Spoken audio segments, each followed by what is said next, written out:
students, graduates, in May of 2018 standing next to me who did, in fact, achieve that goal.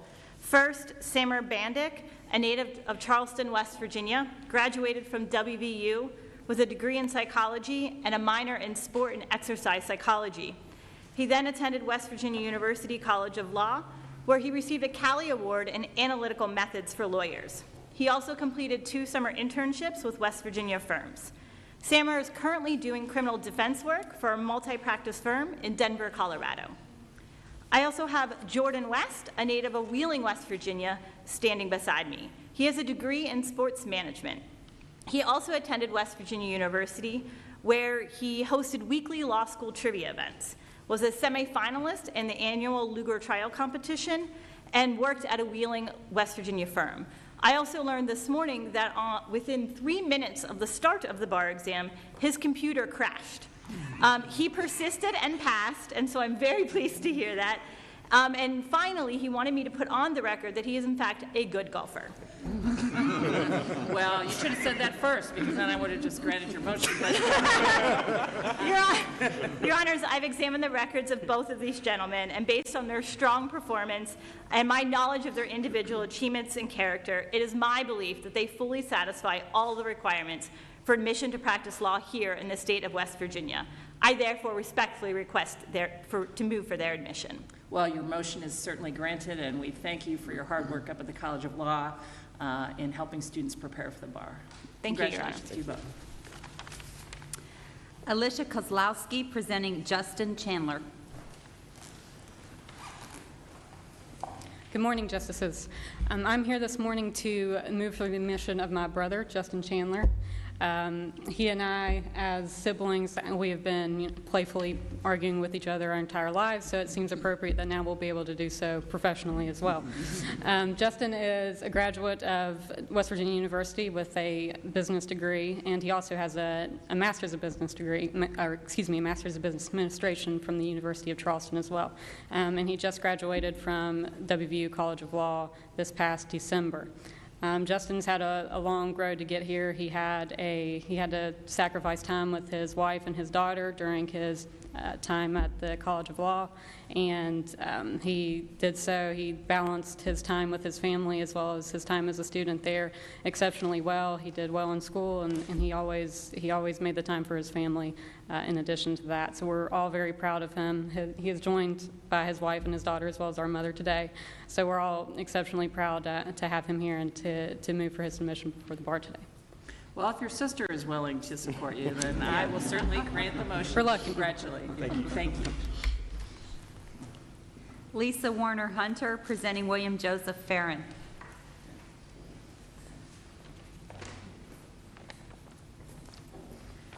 Put him on the side so the folks in the Bluebell office can see him on the screen. So may it please the court, I do have William J. Bill Farron here with me to move for his admission for the West Virginia Bar. Mr. Farron went to Lansdale Catholic High School, where he grew up, which is near Philadelphia. He then went to Indiana University of Pennsylvania, IUP, where another famous alumnus was Art Rooney, who founded the Steelers, so he had good company there. He went on to the prestigious School of Law at Villanova, and between his second and third year of law school, he started working with the Staff Counsel Office for Travelers, and he has actually been a lifer at Travelers. He's moved his way up through 17 trials in different types of litigation. That was jury trials, 4 bench trials. And in 1999, he became the manager of the Staff Counsel offices in the Bluebell and Philadelphia areas. And more recently, in 2016, he became the managing attorney over the offices in Scranton and Pittsburgh, Pennsylvania. And then obviously, more recently, in February of this year, he has taken over as the managing member of the West Virginia Staff Counsel office, and we are handling workers' comp now. So I move for the admission of Bill Farron, and also note he is a good golfer as well. So I think that helps you. Doesn't hurt. That'll get you over that Steelers thing. Well, I'm happy to grant your motion and welcome you to the West Virginia Bar. Thank you. Now Howard Mark Everett introducing Mark Everett. Good morning, Justices. I present for admission my son, Justin Mark Everett. Justin graduated with a degree in business administration from West Virginia University. He attended West Virginia University School of Law. He is a veteran, having served in the Middle East conflict. Justin will be joining our law firm in Morgantown, and at this time, I would move the court to admit Justin. Well, the pride of your father is very apparent. We thank you for your service, and I'm happy to grant the motion. Thank you. Thank you. Brittany Given, presenting Nicole Graybill.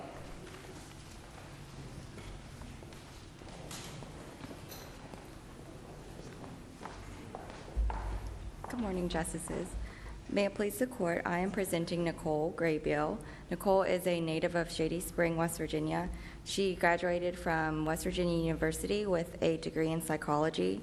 She then attended the WVU College of Law and graduated in May of 2018. During law school, Nicole was a member of the Defense Trial Council, the Animal Law Society, and she volunteered for legal aid and was in the Veterans Advocacy Clinic.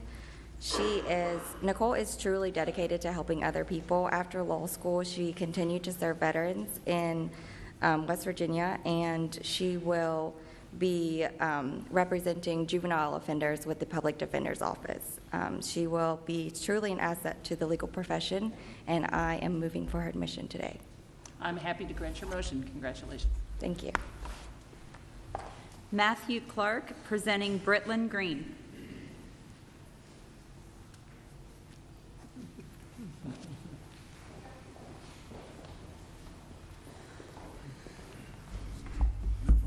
May it please the Court.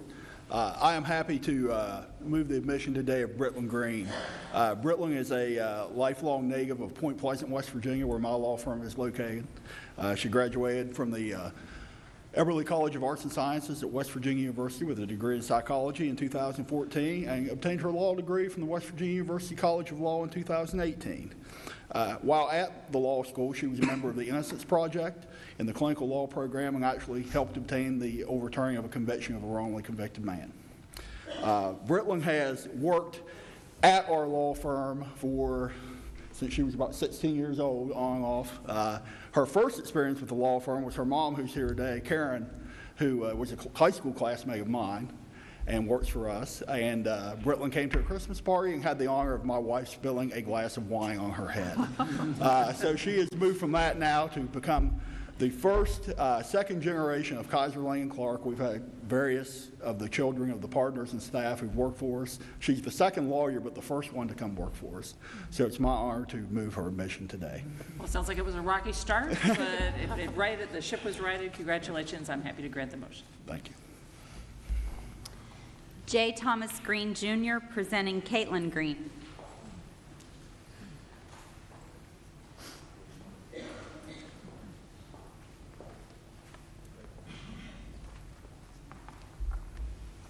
May it please the Court, my name's Tom Green. I'm with Bailey Stoltz Oldacre and Green in Weston, West Virginia, and I'm a 1982 graduate of the WVU College of Law. My wife, who is photographing, Brian France Green, is a 1981 graduate of the College of Law, and our son, who's somewhere in the background, is a 2016 graduate of the West Virginia University College of Law.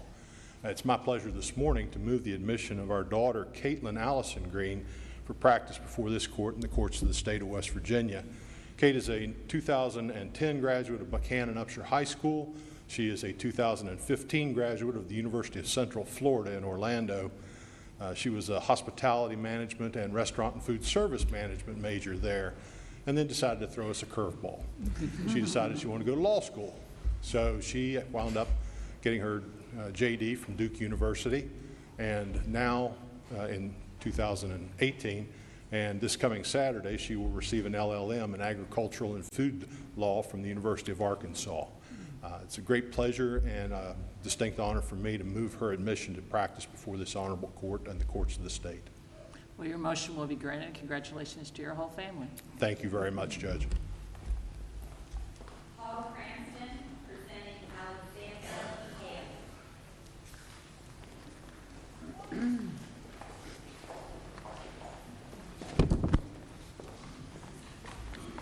May it please the court, it is with great pride and pleasure that I stand before you today to move the admission of my daughter, and it's Alexandra Cranston Hale. And Alex is a graduate of Elon University School of Law and passed the West Virginia State Bar exam this past February.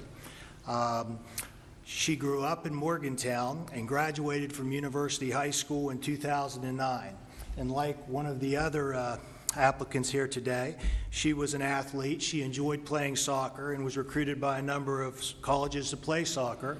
And she ultimately decided to attend High Point University in North Carolina. And she graduated from High Point with honors in 2013 with a bachelor's degree in elementary education. And while at High Point, she was a big scholar athlete, academics dean's list honoree, and Mills Scholar athlete. After completing her undergraduate degree, Alex obtained her master's degree in elementary education, and in 2014, and while she was doing that, she taught as a full-time second grade school teacher. The next year, she decided to teach again, and at some point during that year, she called me and said, "Dad, I think I want to go to law school." So she proceeded to attend Elon Law School and graduated there, and she currently resides with her husband, Zach, in Winston-Salem, North Carolina, and she's working with the law firm of Dummett Freighted in Winston-Salem, and she's focusing in the area of family law. And with that said, Your Honors, I hereby move the admission of my daughter, Alexandra Cranston Hale, as a member of the West Virginia State Bar. I'm very happy to grant your motion, and congratulations. Thank you. Maybe we'll get you back to West Virginia. Marty Mazeska presenting Zachary Mazeska.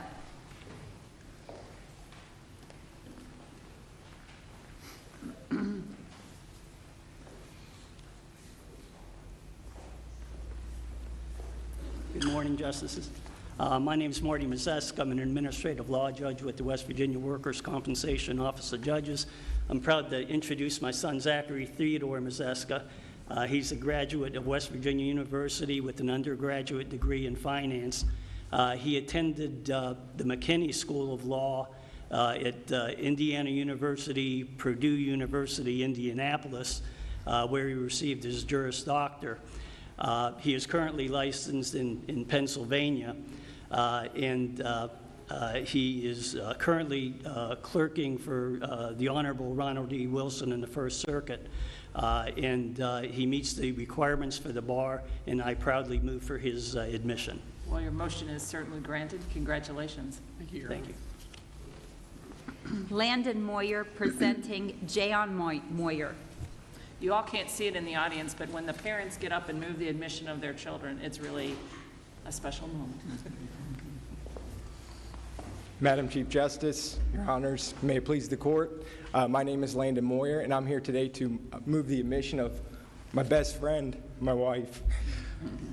I just want to ask to take judicial notice that I am a crybaby in these situations, and a standing motion to strike from the record any reference that I cried during this. So, Granted.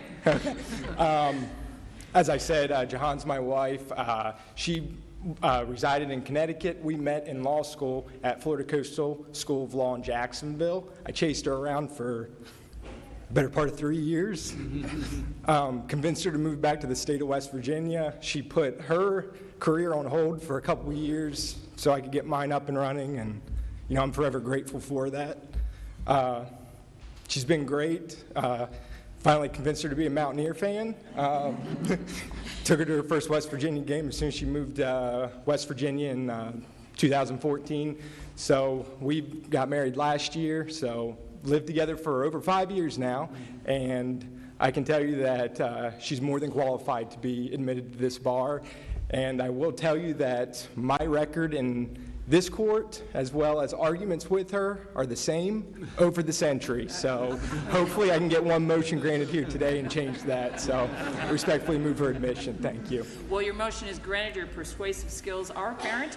And welcome to West Virginia. We're glad you're here.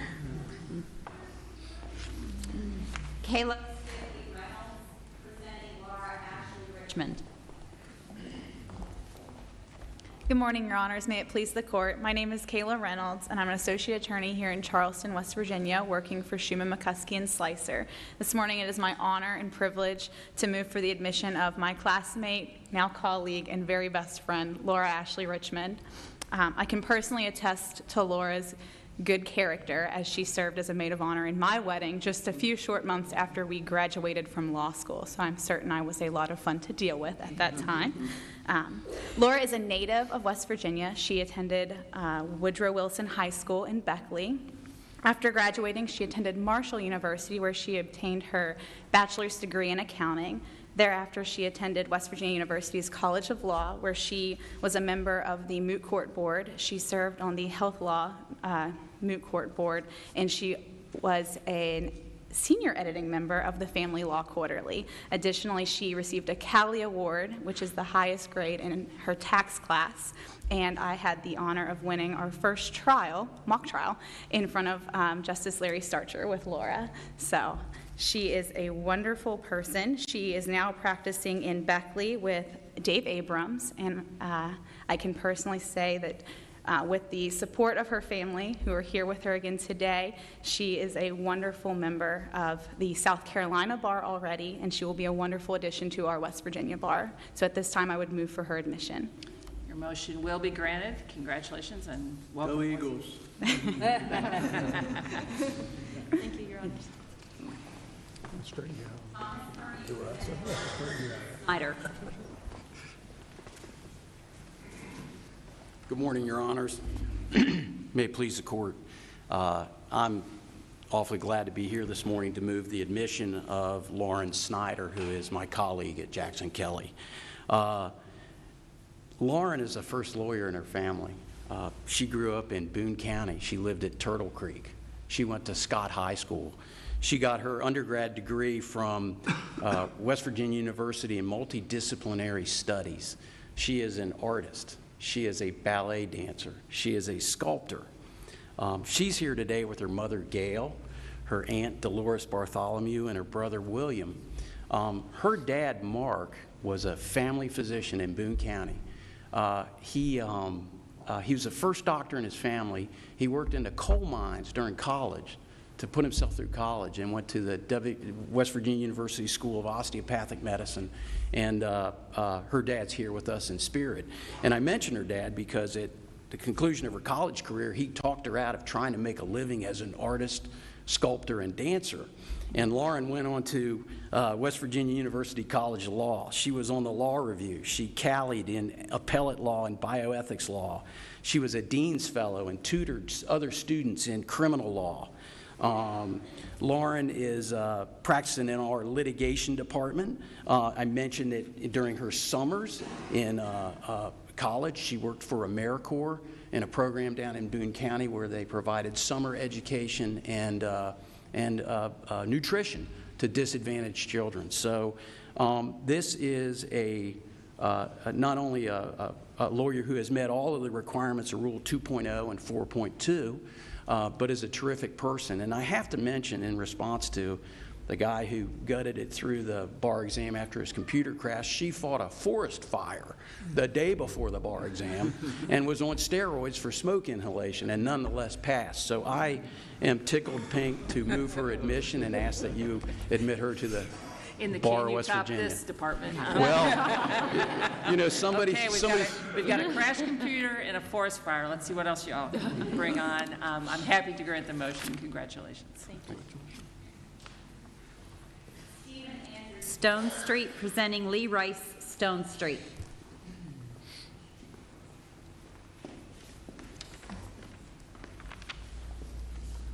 Good morning. May it please the court. I have the honor this morning of presenting to the court my wife, Lee Stone Street. Lee was born in Smithville, Tennessee. Grew up in the Huntington, West Virginia area.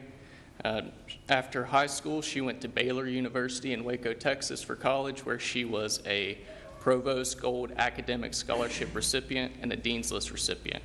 She graduated in 2012 with a BA in Political Science, and she came back home to WVU for law school, graduating in 2015. While in law school, she received Cali Award for the Entrepreneurship and Innovation Law Clinic. Lee's work experience includes internships with this court, internship with Judge Keeley in the Northern District, and she also worked for United Bank as a trust advisor and on their legal team. I'm especially proud to add to the list Chief Justice of Lee for taking and passing the bar exam while 7.5 months pregnant, and for passing the ethics exam on virtually no sleep, having been up all night nursing our newborn son. Most of all, I'm proud of who she is as a wife and as a mother and as a person. She's of the highest moral character in every way. Her devotion and kindness are unmatched. She's completely selfless, always putting the needs of others before her own. And I have full confidence that these traits will translate into her legal career. So it's my honor to move for her admission today. Thank you. Your motion is certainly granted. Congratulations. Benjamin Warder, presenting Zachary Warder.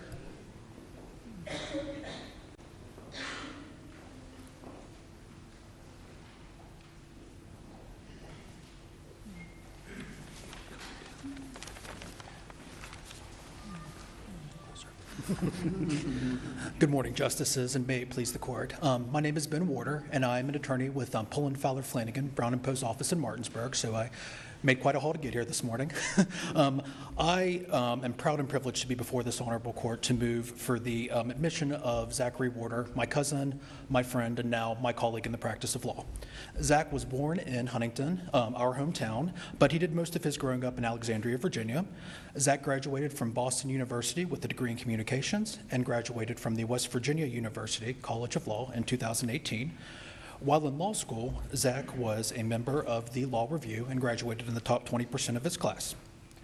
After graduating from law school, Zach moved back to Virginia, and he is barred in the state of Virginia and in the U.S. District Court for the Eastern District of Virginia. Zach also worked as an associate attorney with the Hudgens Law Firm in Alexandria, but his love of the Mountain State and the girlfriend he met in Morgantown during his years there brought him back to West Virginia, where he recently accepted a position with Jackson Kelly's Morgantown office.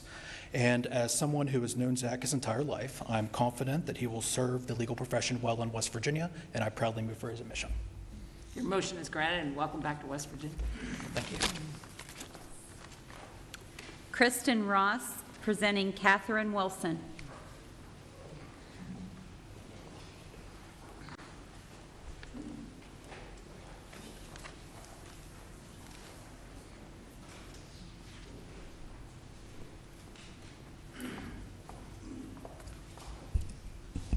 Madam Chief Justice, may it please the court.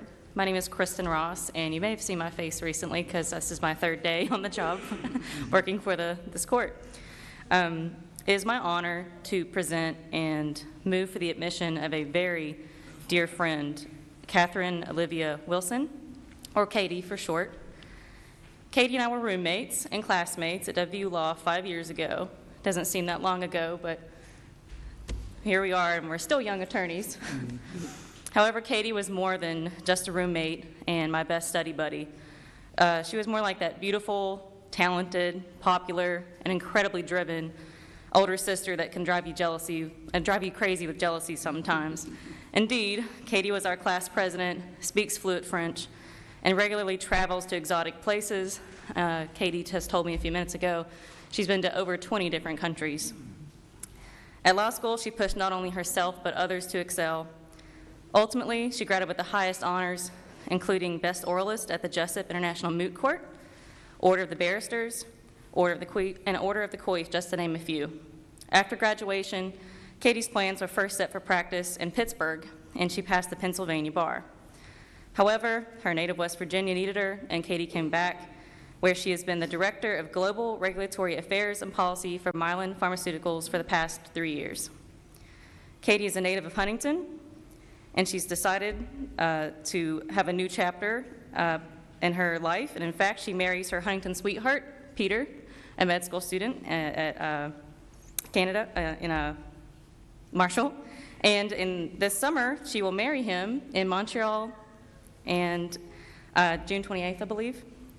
And I'm so glad to have such a close friend and brilliant attorney move back to the area. And your honors, Katie is an impressive attorney. Her resume is impressive for this past 5 years. She's satisfied all the requirements to practice law in the state of West Virginia. Therefore, I respectfully move that she be admitted to practice in this state and before this honorable court. Thank you. Your motion will be granted, and we're glad you're back in West Virginia.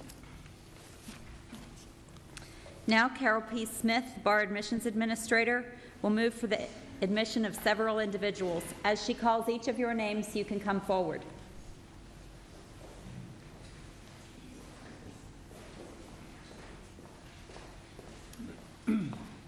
May it please the Court, Carol Smith, West Virginia Bar Admissions Administrator. I introduce the following applicants for admission by examination. Michael Balzerini. I will note that Mr. Balzerini and I are classmates from the University of Pittsburgh School of Law longer ago than either of us care to admit today. Kaylee Marie Blankenship.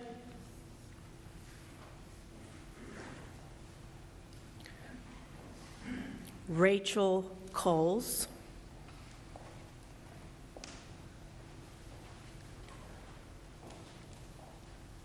Margaret Cooney.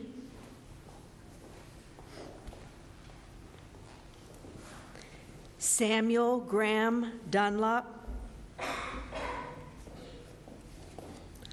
Andrea Stephanie Friend.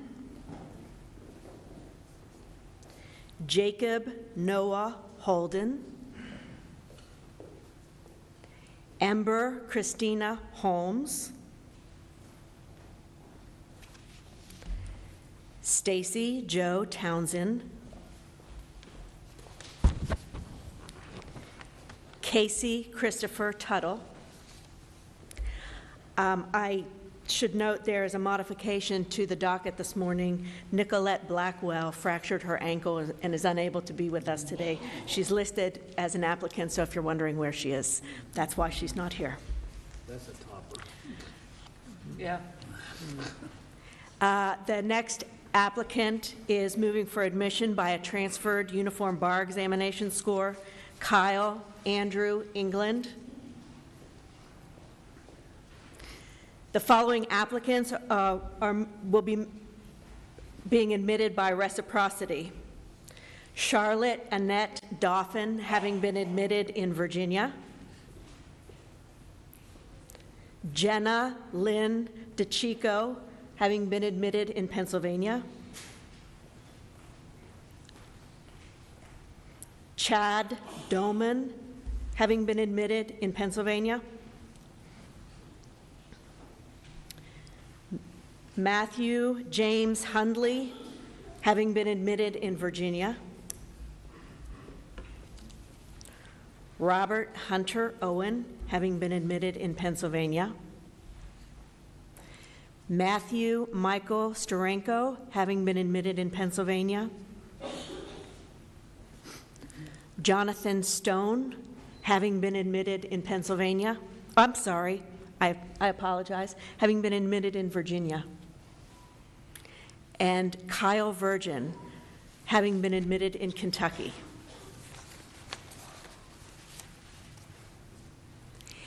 Each of these individuals have met all of the requirements necessary for the admission to practice law in the state of West Virginia, and at this time, I move their admission. Well, your motion is granted for the first time. Welcome. as Thank the Bar you. Admission Thank you, Your Honor. Administrator. All right, now at this time, if these applicants would stay standing, and if the other applicants would please come forward, I will administer the oath.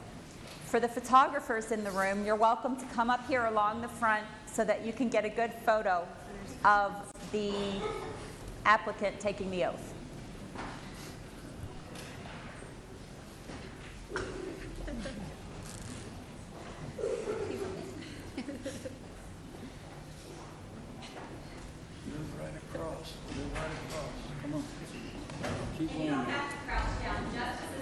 No, you don't have to.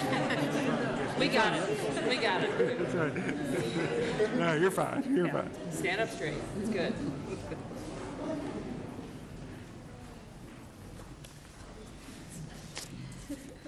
All right, applicants, please raise your right hand.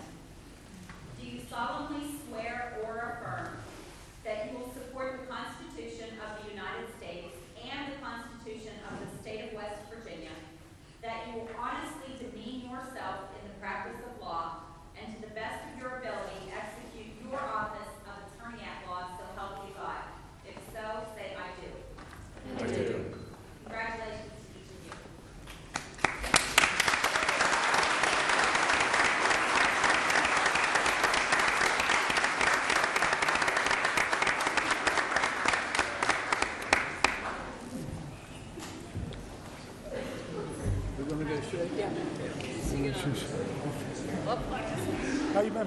Good to see you. Congratulations.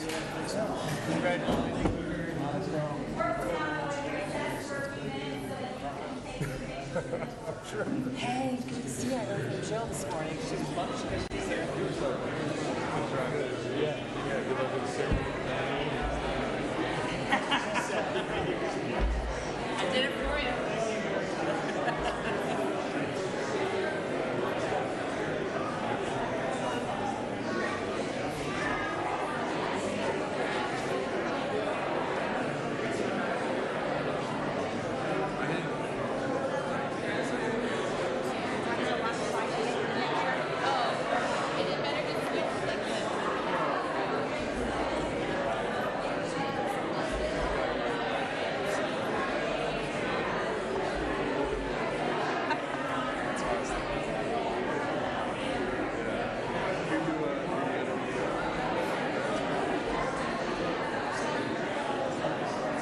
That's just always nice. Oh, yeah, that's true. That's true. All right, switch.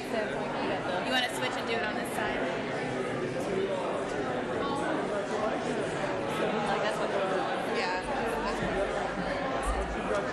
I'll stay here because I can get a better angle.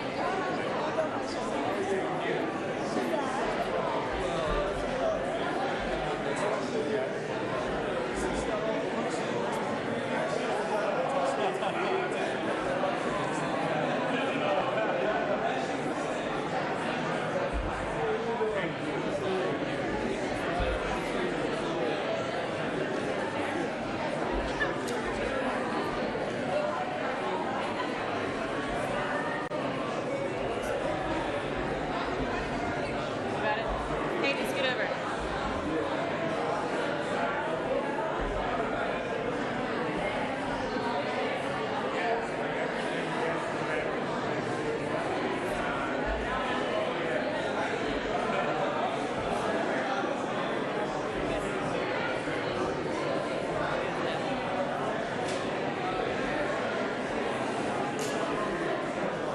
That one's good.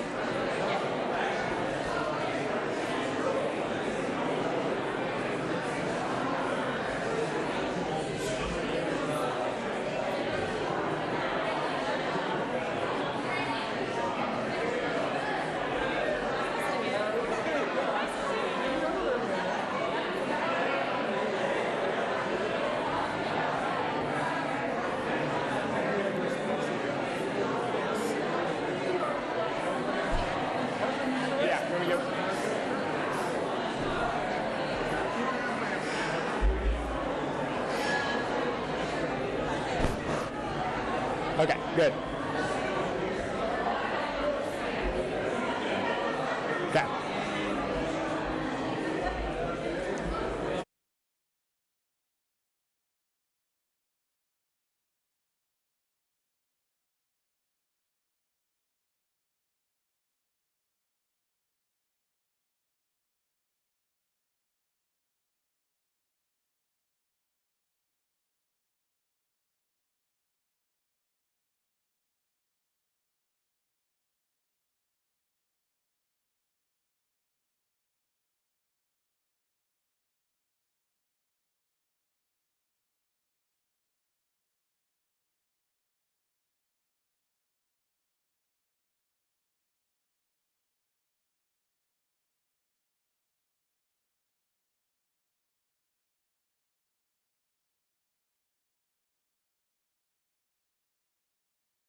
All right, if I could have your attention, please. The court is ready to begin oral arguments. If you would like to stay for arguments, have a seat. Otherwise, please exit the courtroom.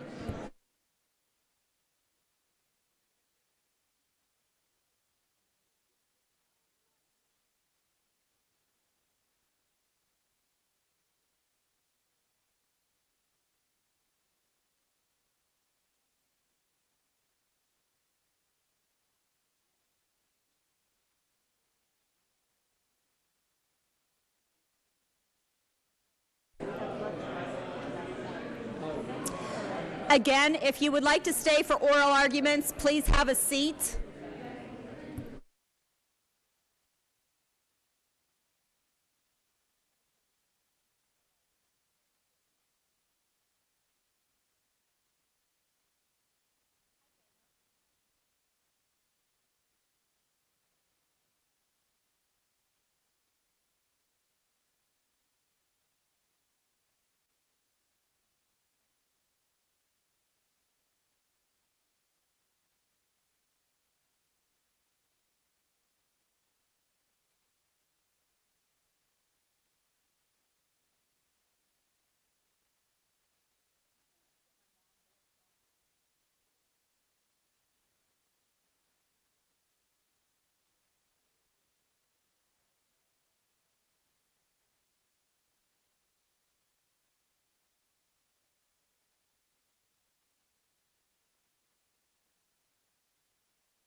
And now we get back to business. Will the clerk please call the first case? State of West Virginia versus Dale Freeman Ellswick, docket number 171112, and this is an appeal from the Circuit Court of Wirt County. Good morning, Your Honors. It's probably a good thing that I can still remember 32 years ago when I stood in this courtroom and my admission to the state bar was moved and the oath was administered. Chief Justice Walker, honorable justices, may it please the court, my name is Dana Eddy and I represent the interests of the appellant Dale Ellswick. Article 3 of Chapter 61 of the Code is entitled Crimes Against Property. Within that article, the legislature carefully crafted two sections that dealt with the breaking and entering with the intent to commit a larceny or a felony in two instances. In Section 12, and the defendant in this case was not charged under the provisions of Section 12, but in Section 12, with a penalty of 1 to 10 years, the legislature provided criminality with respect to the burglary of any office, shop, underground coal mine, storehouse, warehouse, banking house, or any house or building other than a dwelling house. Significance. That's the statute you believe he would have been better charged under? Yes, Your Honor. Okay. Giving meaning to what the legislature did, giving construction to the statute, one has to focus on the following distinctions. One, it distinguishes a house and a building. So some significance must be given to the fact that it specifically references a house. But more than that, when it talks about a house, it excludes from whatever a house encompasses, it excludes a dwelling house. And those distinctions have significance in this matter because instead of being charged under Section 12, Mr. Ellswick was charged under Section 11. And the language of Section 11 is quite specific. It talks about the breaking and entering, or entering, into the dwelling house of another. And it's significant that it uses the as opposed to a, because it is talking about a significant and articulable, a distinguishable structure that constitutes the dwelling house of another. So what is the... Your argument, or your assignment of error primarily focuses on, you say there was insufficient evidence. That is correct, Your Honor. Now, how did the trial, whoever it was, you or whoever was handling the defendant's case below, how did they crystallize this issue before the court? There was, of course, the instructions that were proffered. Okay, what kind of instructions were proffered relating to this differential? The jury was proffered an instruction that cited expressly, it cited word for word this court's language in State versus Carberry, which is as follows. In a number of cases, this court has indicated that a building suitable for residential purposes, having been so designated and used, and being equipped with household furnishings, constitutes a dwelling house. And it comprises the two elements that I believe the legislature intended to be shown with respect to a dwelling house. That is that it is, one, a house and therefore capable of being inhabited, and that it in fact was inhabited. And more than that, the defense counsel brought before the court a motion to arrest judgment and new trial in which they fleshed out the issue of whether habitability and the fact that it was actually not inhabited was discussed. But in advance of the trial, was the issue crystallized at all before the court? Or was it only after trial and during the instruction and argument phase? No, throughout the course of the trial, testimony was elicited regarding the ability to actually reside within the house as opposed to its abandonment as well. The question becomes, why did the jury convict in this case, especially when it was instructed consistent with this court's opinion in State versus Carberry? And the reason is that throughout the trial, the focus was brought by the prosecution upon the issue of whether there was abandonment. And even in the rebuttal argument of the prosecutor, the statement was made by the prosecutor that the prosecutor did not know of any case in which habitability, that is, the fact that it was uninhabitable, was an issue to be considered in the application of Section 12, which was clearly a misstatement of law and was inconsistent with the jury instruction that had been proffered by the court. The evidence in this matter was elicited and was irrefutable. Since 2004, when this structure was flooded, it was not able to be inhabited. It would require substantial renovation, remediation, new construction, and whatever. And in 12 years, none of that was done. In 12 years, no one had stepped foot inside that structure for the purpose of inhabiting it. The cases upon which the prosecution below relied actually cut against their argument, because they were saying that if you look at the cases, once a dwelling home, always a dwelling home, and that is not what the cases actually say. They say that a dwelling home, that is, that meets both requirements, it can be inhabited, has to actually be inhabited, may not have to be inhabited every moment. It can, in fact, be temporarily vacant if the intent of the person inhabiting the dwelling returns, either from time to time or on a regular basis. It doesn't say return, it says intends to return. Intends to return, that is correct, Your Honor. And what was the evidence before the jury with regard to the intent of the owner of this premises? Well, one point to be made is that the owner of this premises had never, ever resided within that structure. It was the owner's daughter at one time who did. But the testimony, the incontrovertible, uncontradicted testimony was that this owner at some point was intending to pour the funds necessary to make the structure, in fact, a house capable of being inhabited.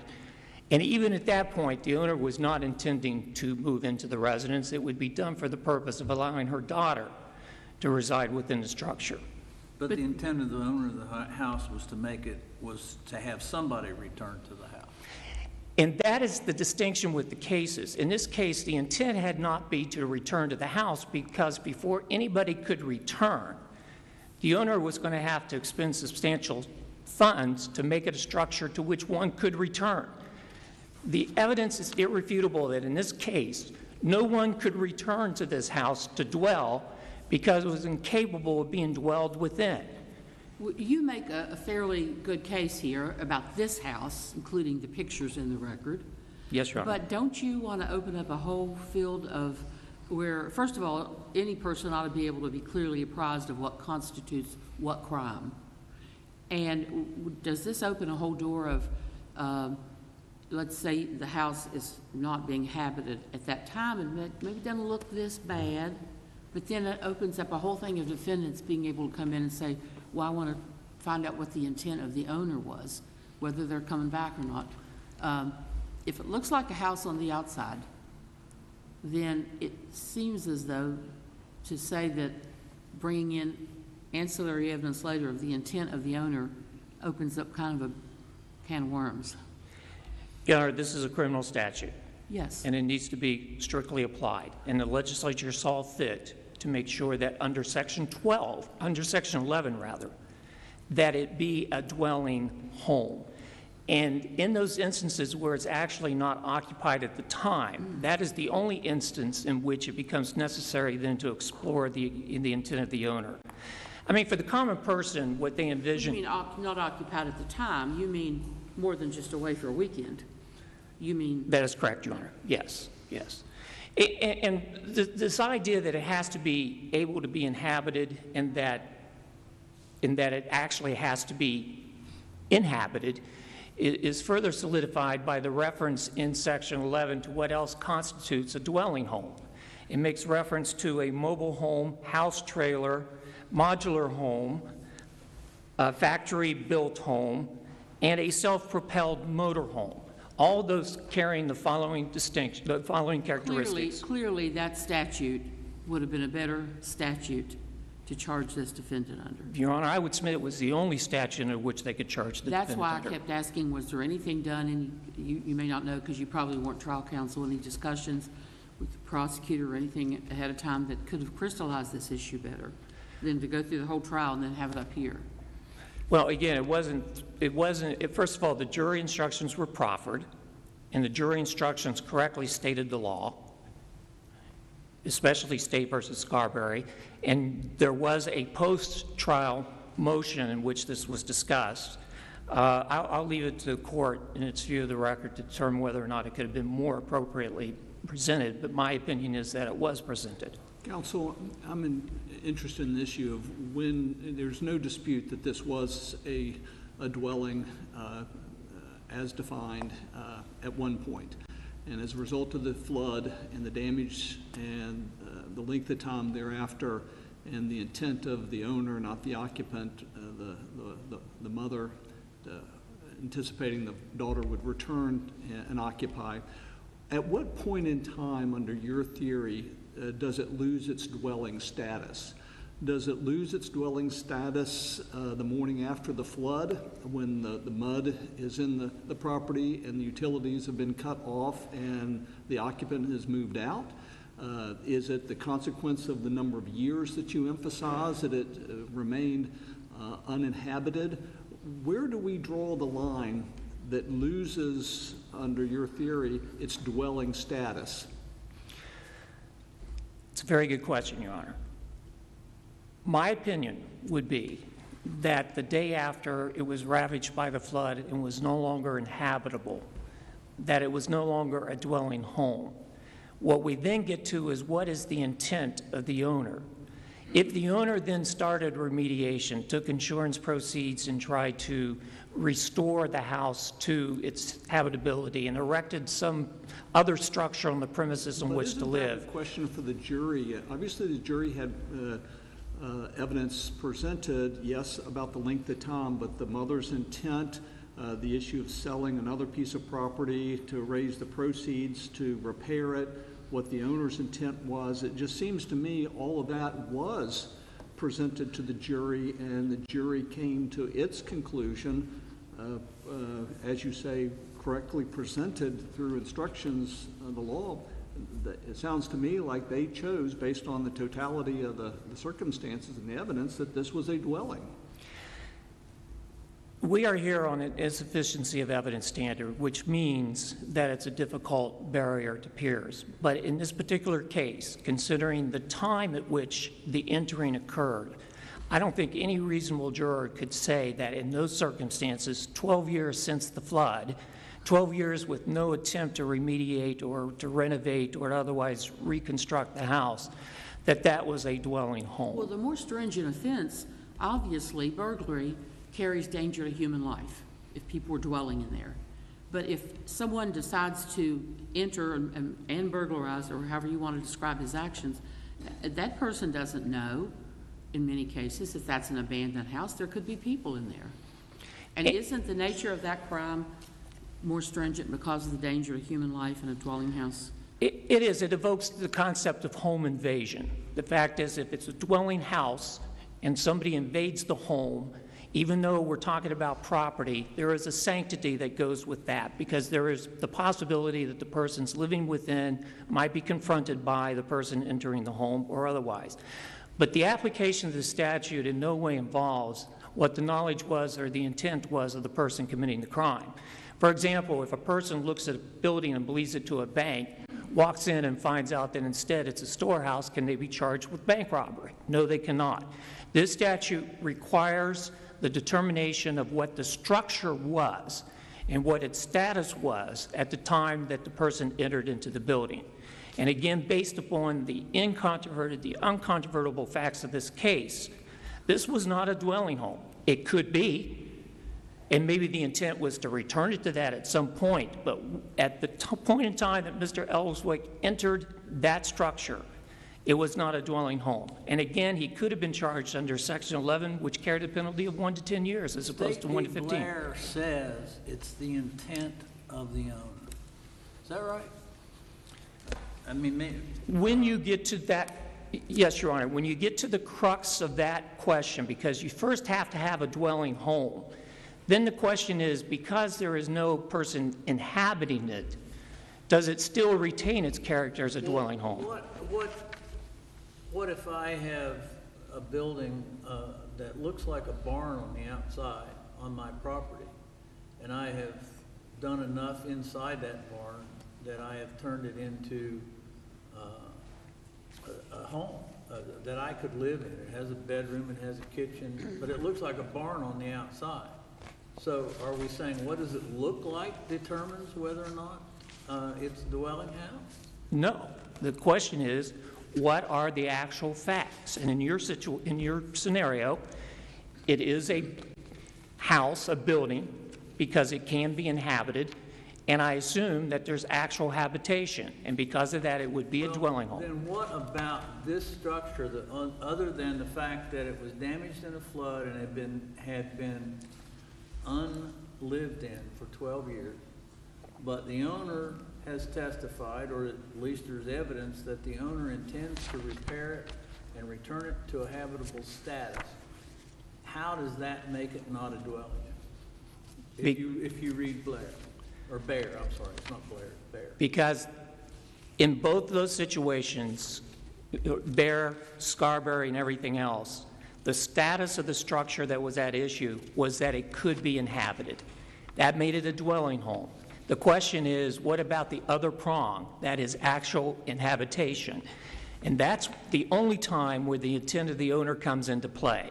If it is a structure capable of being inhabited, but it's not actually inhabited, is it still a dwelling home because the vacancy is temporary, there's intent to return, or it's one of those situations where, for example, it's a summer home, so from time to time on a regular basis they come and occupy it. In this case, we don't have either element. We do not have a structure that could be inhabited.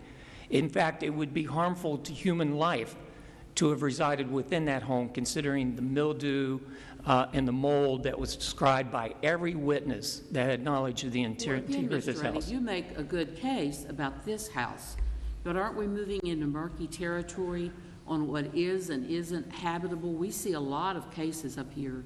People live in West Virginia in many dwelling houses that you might not consider very habitable, and yet that is their residence.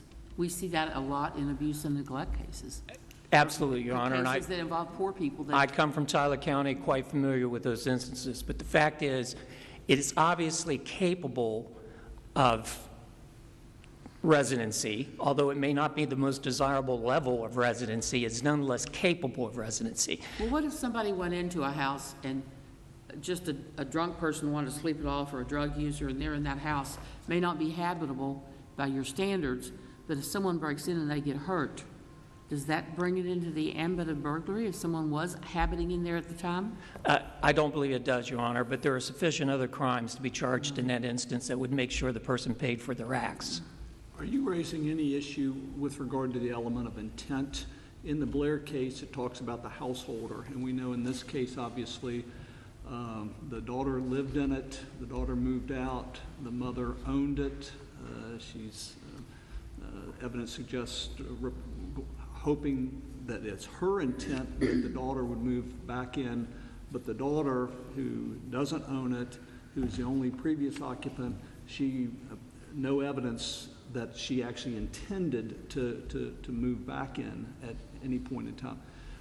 Do you raise any question under the precedent and the statutory requirement of an element of intent that in this case, the person occupying it, the daughter, had no intent of ever coming back? The daughter did not testify, so we have no evidence as to what her intent was, merely that expressed by her mother. And Your Honor, maybe I misunderstand the import of your question, but to me, you don't even get to the intent question if you can't get past the first question, that is it capable of being inhabited? Once you do that, I would say that the evidence was insufficient in this case. If we presume that in fact it was capable of qualifying as a dwelling, then the question in this case would be then what was the intent of the person residing within? And there was absolutely no evidence that I think can be that could have been appropriately considered by the jury regarding what the daughter's intent was. And in fact, the testimony that was elicited indicated that her permanent residence is in Lewis County. that occasionally she would have visited the property throughout the years, but when she did, she resided in some temporary structure as opposed to that structure itself. So if, in fact, we get to the point of the owner's intent becomes relevant because you have determined that this, in fact, qualified as a dwelling house, then the question of whether somebody actually dwelt within, I would say that the 12 years proved that there was no dwelling because there was obviously no intent to return on a regular basis. There might be some future intent to actually, once again, make it a dwelling, but there was no evidence otherwise. And remember, the statutory language is the breaking or entering into the dwelling home of another. Not a dwelling home, not any dwelling home, but the dwelling home of another. And I think that clearly evinces an intent on the part of the legislature that whatever structure was being entered was in fact a regular dwelling, a regular place of habitation, a regular place of occupancy by the person. And that's not what we have in this case. Counsel, will you go to the ability to inhabit that you've raised? Isn't this a different situation if, under the circumstances of what caused it to be, as you said, uninhabitable or at least temporarily difficult to inhabit because of the flood? In other words, if it was something that the parties had just left and moved out and didn't take care of, that may show an intent of uninhabitable residence that isn't going to be used. But in this case, it only became at least difficult to inhabit because of a flood. So, and simply because the parties weren't able to immediately or in a year or two fix this residence where they can have it, wasn't that within the jury's prerogative to look at those facts and the fact that the reason that this became difficult to inhabit was the flood, and therefore they can take into account the fact that the parties may want to come back and it may just take a while for them to be able to do that? Yeah, it's a good question, but the fact is 12 years later, they still had nothing to show that they were going to restore this to a dwelling house. I admit that the day after the flood, if they had submitted the insurance application, if construction had commenced within a reasonable period of time and the structure was being renovated and then somebody broke and entered into that structure during the construction, that we might have an argument. But in this case, we have 12 years, which indicate that there was never any intent on the part of any person, especially the one occupying the premises at the time, to restore it to occupancy. There had been no effort made. You look at the pictures, it basically became a storage house for the stuff that was in there when the flood occurred.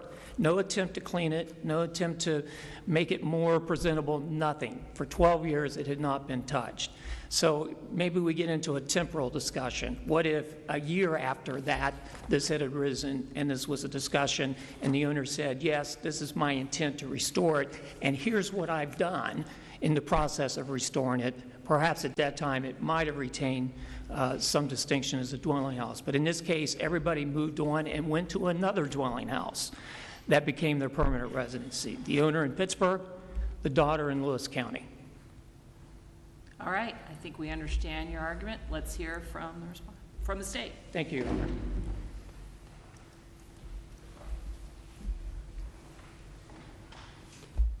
May it please the court, Shannon Kaiser, Assistant Attorney General, here on behalf of the state of West Virginia. Your Honors, I would like to first frame this issue, and I believe Justice Workman hit it on the head here with the policy behind the statute being one of protecting the people that are inside the home. It's important in this case because it does play into the totality of the facts that were considered by the jury. There is a dispute as to the condition of the interior of the home, but as to the exterior, sure, it was overgrown. I think there was testimony that the deck may have been cracked in a spot, but foundationally, and for all appearances, the outside of the house did not appear dilapidated as the inside of the house was argued to be. Well, won't you have to admit, though, that this would have been a better, breaking and entering would have been a better, more clearer statute to bring this crime under? Your Honor, certainly breaking and entering could have been a statute that would have been vastly easier to prove at trial. A lot clearer, a lot more definite. But in terms of the evidence that the jury considered at trial, beginning with the root purpose of the statute, the state did proffer a substantial portion of evidence at trial to support its claim that this was a dwelling house. The taxes were paid on it. She had people watch over the property for her in her absence. She stopped by the property to check up on it. There was actually debate as to whether the interior pictures displayed mold on the walls or whether that was just dirt left over from the floodwater and the humidity. There was debate over whether the floors were actually damaged or concaved and to what degree. Was there any testimony that the home was indeed habitable?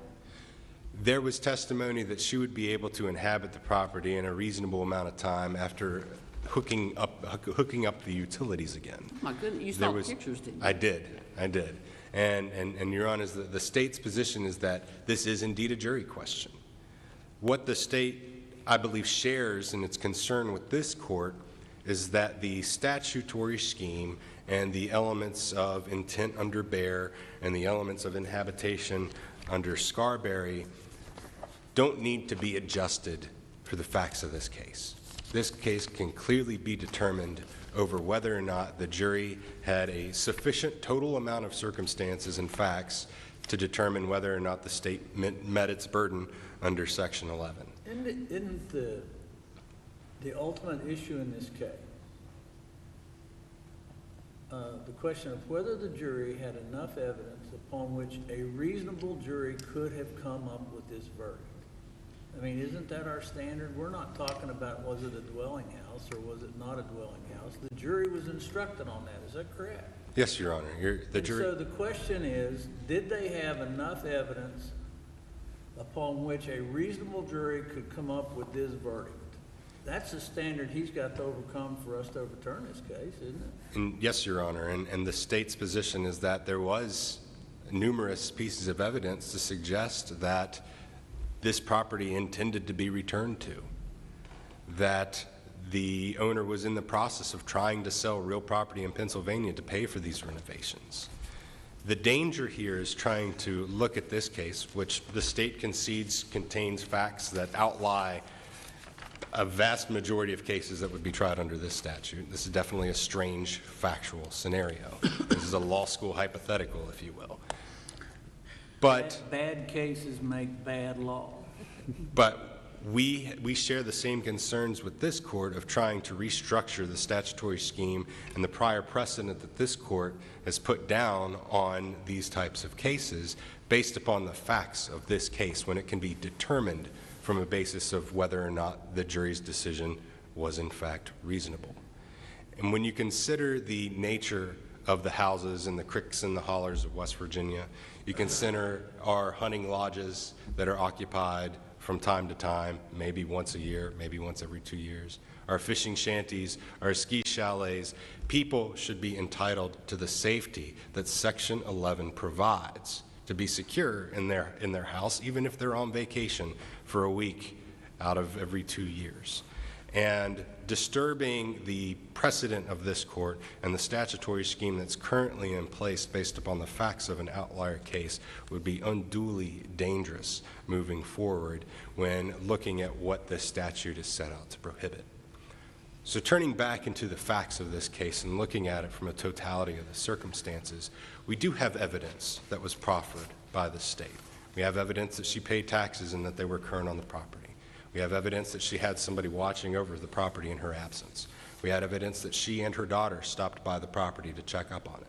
We have evidence that the doors were locked to the property. In fact, the restitution in this case was largely based upon wedging the front door open. So the house was secure. And petitioner himself didn't know of the internal state of the house until he had already broken in there. But let's turn to that.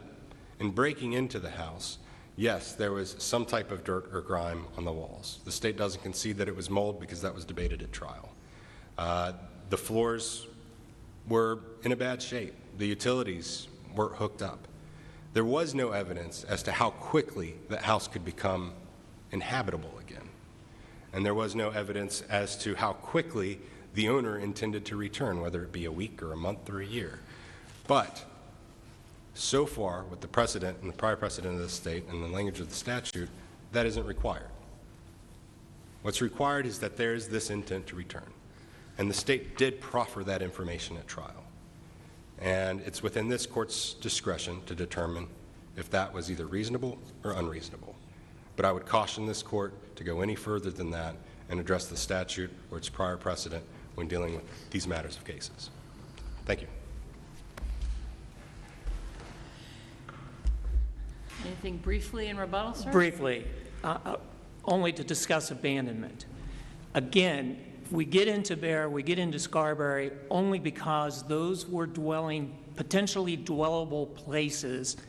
The question becomes, were they actually inhabited because no one was physically there? And that depends upon the owner's intent. In this case, there was no abandonment of property, but the cases are concerned with the abandonment of that structure as a dwelling home. So in this case, the owner admittedly paid taxes, kept the property, but they abandoned that structure as the dwelling home of theirs. Thank you, Your Honors. Thank you both. This case will be submitted. Moving now to the Rule 19 oral argument docket, In re Thomas J. Drake, docket number 180430. This is a lawyer disciplinary matter where Mr. Drake seeks reinstatement to the practice of law.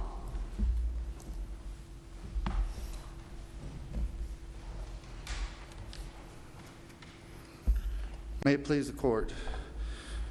My name is Thomas Jason Drake, and this is my first appearance before this court for oral argument. And despite the fact that I'm here under unfortunate circumstances in which I placed myself, it is an honor to be here. As this court is aware, this is a Rule 19 oral argument pursuant to my reinstatement petition under Rule 3.33 of the Rules of Lawyer Disciplinary Procedure. I was originally admitted to the practice of law in West Virginia on September 26, 2000, and prior to October 3, 2012, I had practiced for 12 years with no discipline or censures from either the ODC or this court. But on October 3, 2012, the ODC filed with this court a petition for the annulment of my law license, along with my consent to disbarment affidavit.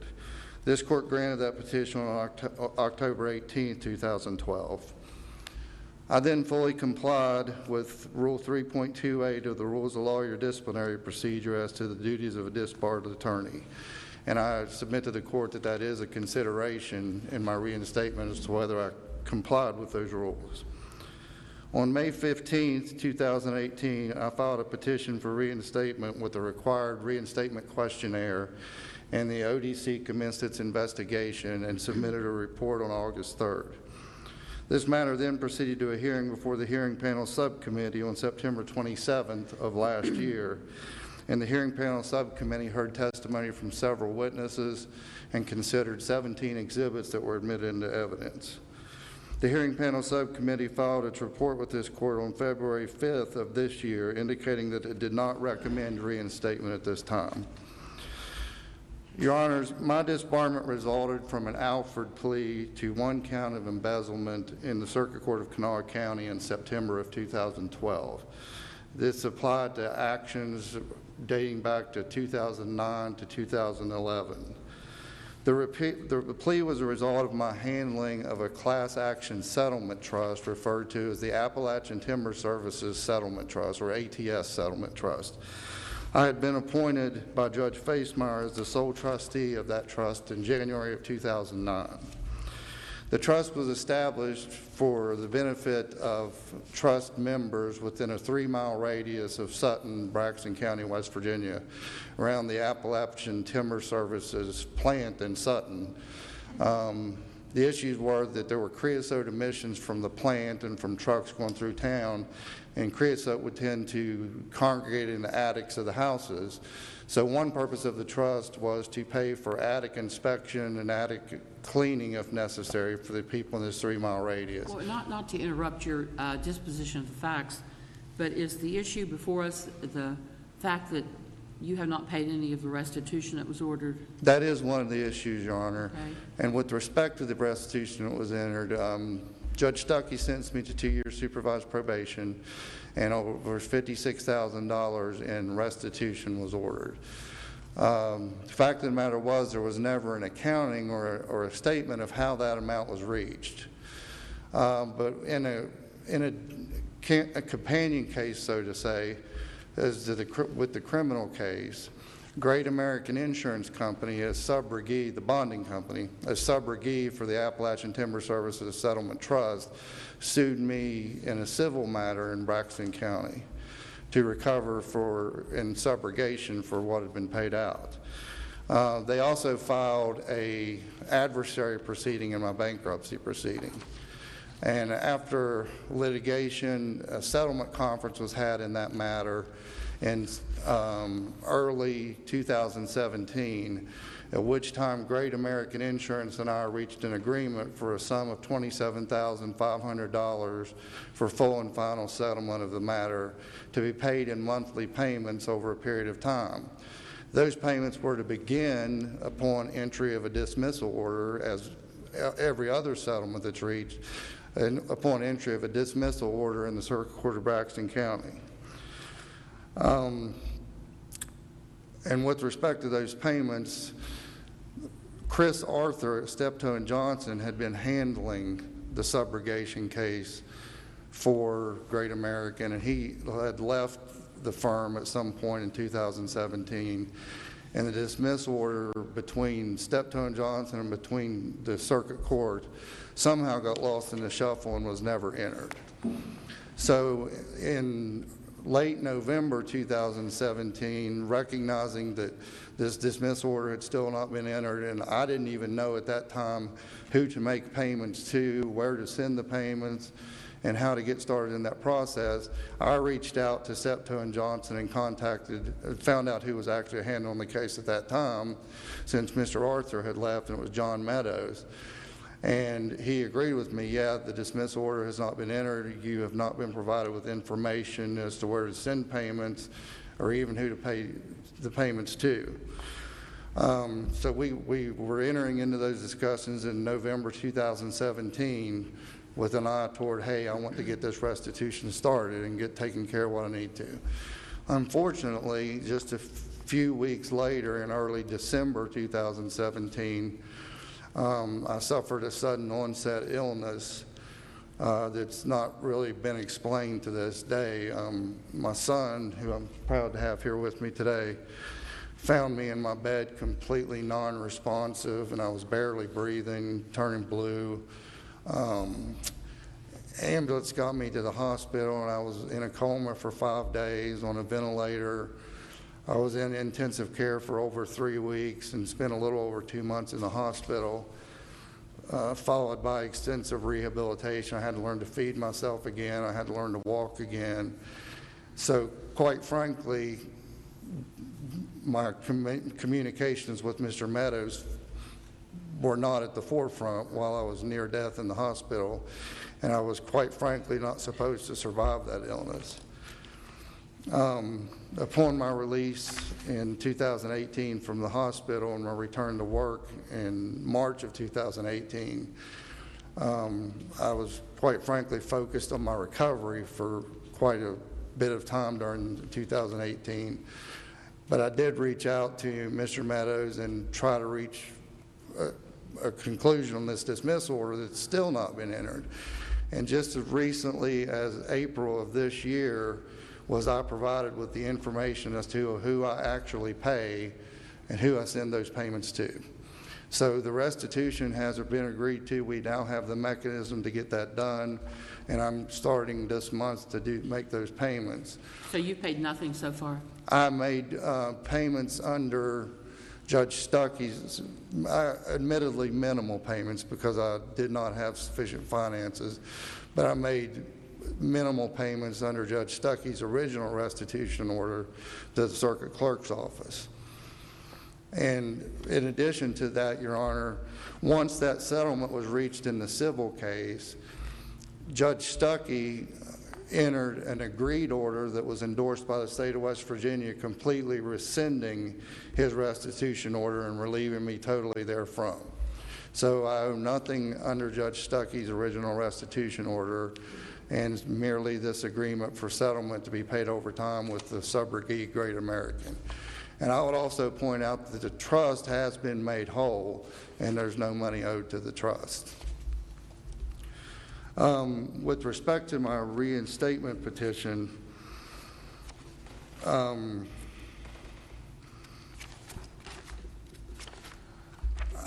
concede that historically this court has granted substantial deference to the Lawyer Disciplinary Board and the hearing panel subcommittee's findings and recommendations. However, this court is not bound by those recommendations and is in fact to apply a de novo standard of review. This court is the final arbiter of legal ethics problems and must make the ultimate decision regarding attorneys' licenses to practice law.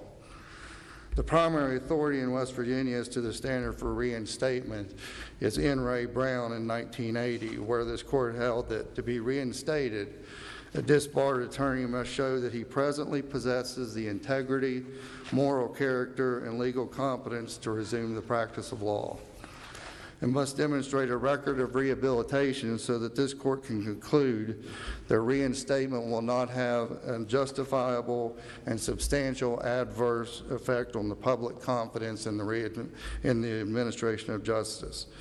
And this court has held that the rehabilitation is shown by a course of conduct that can lead this court to believe and to find that the attorney will not engage in unprofessional conduct.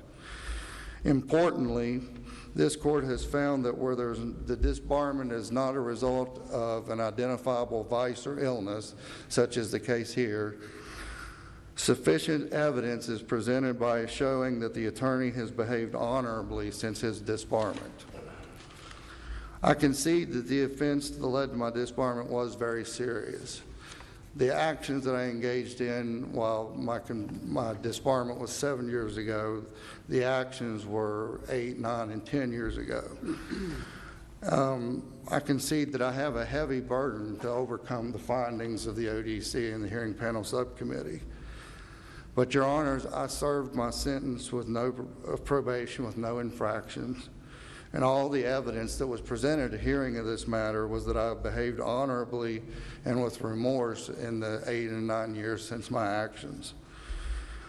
Although the ODC admitted it from its brief to this court, both the ODC and the hearing panel subcommittee both made a specific finding that I have demonstrated a record of honorable behavior since my disbarment, and I did present testimony that I would adhere to high ethical standards. That satisfies the burden that is upon me before this court. And the ODC has now acknowledged that I have demonstrated, for the record, honorable behavior to show rehabilitation to this court, and that I've demonstrated nothing other than honorable behavior since my disbarment. What about not paying any of the restitution? Well, Your Honor, You've been gainfully employed for most of that time, haven't you? For almost a year and a half, I was not employed. And quite frankly, once I served my probation and only received the restitution order from Judge Stuckey about 3 to 4 weeks before the end of my probation. So that was almost two full years that I was under no restitution order and had no idea what the restitution order would be or what it would be and where I would even make payments. You didn't know where to make payments? I did not. You couldn't have found out? I couldn't have found out. I don't know with regard, because there was a companion civil action. And once Judge Stuckey... Were you only ordered to pay restitution in the court order originally, or did the ODC also include any requirement for payment before you could apply to be reinstated? The ODC did not require payment before I could apply to be reinstated.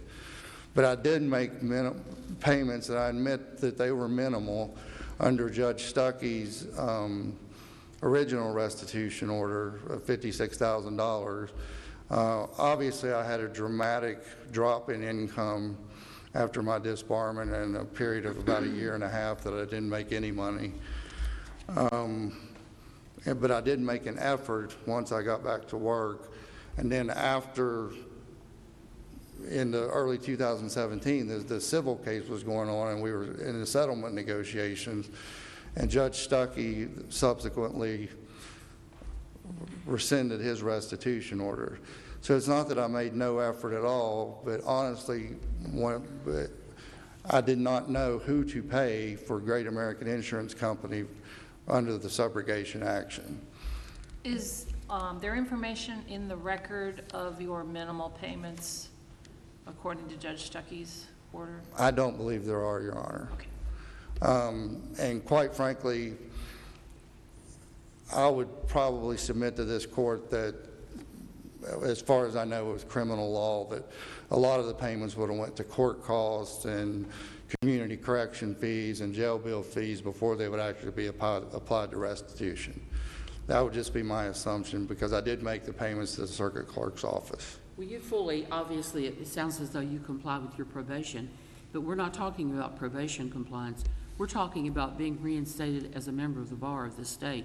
Yes, Your Honor. Where people's lives and funds and property will be entrusted to you. Yes, Your Honor. And it is a concern to me that you didn't make an effort to pay any restitution. Well, Your Honor, I would Very submit. minimal effort. And I think that a lawyer would certainly know how to find out where to pay restitution. Well, Your Honor, I was talking to Great American Insurance Company. Well, let me back up. I had counsel representing me in my bankruptcy, Andy Nason, and he was negotiating and dealing with Great American Insurance Company and Mr. Arthur.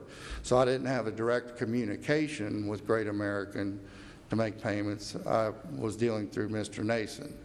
It was also being handled in the adversary proceeding in the bankruptcy court, and Judge Volk, who was actually here this morning, ordered the settlement conference.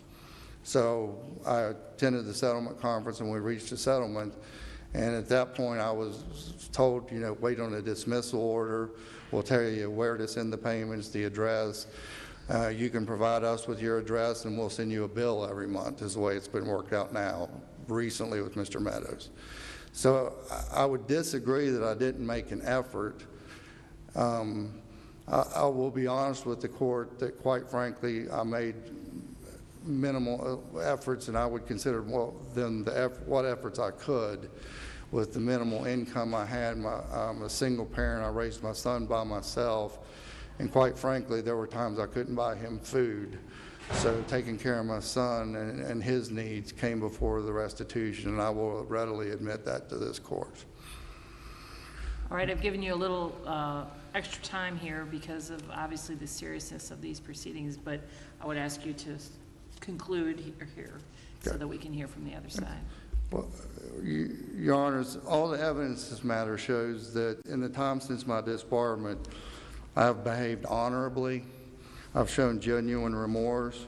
I've raised my son as a single parent. I've assisted my Elk River community in times of need after a devastating flood. I've been a strong asset to my community. I've made significant contributions to that community, and I've sought help to overcome emotional and psychological issues that I've had. And I've continued my work in the legal field to maintain my skills. I made egregious mistakes and errors in judgment, and I'm just asking this court to look at my record of honorable behavior that's recognized by the ODC and give me a second chance to be the attorney that I set out to be. All right, thank you. Let's hear from the ODC.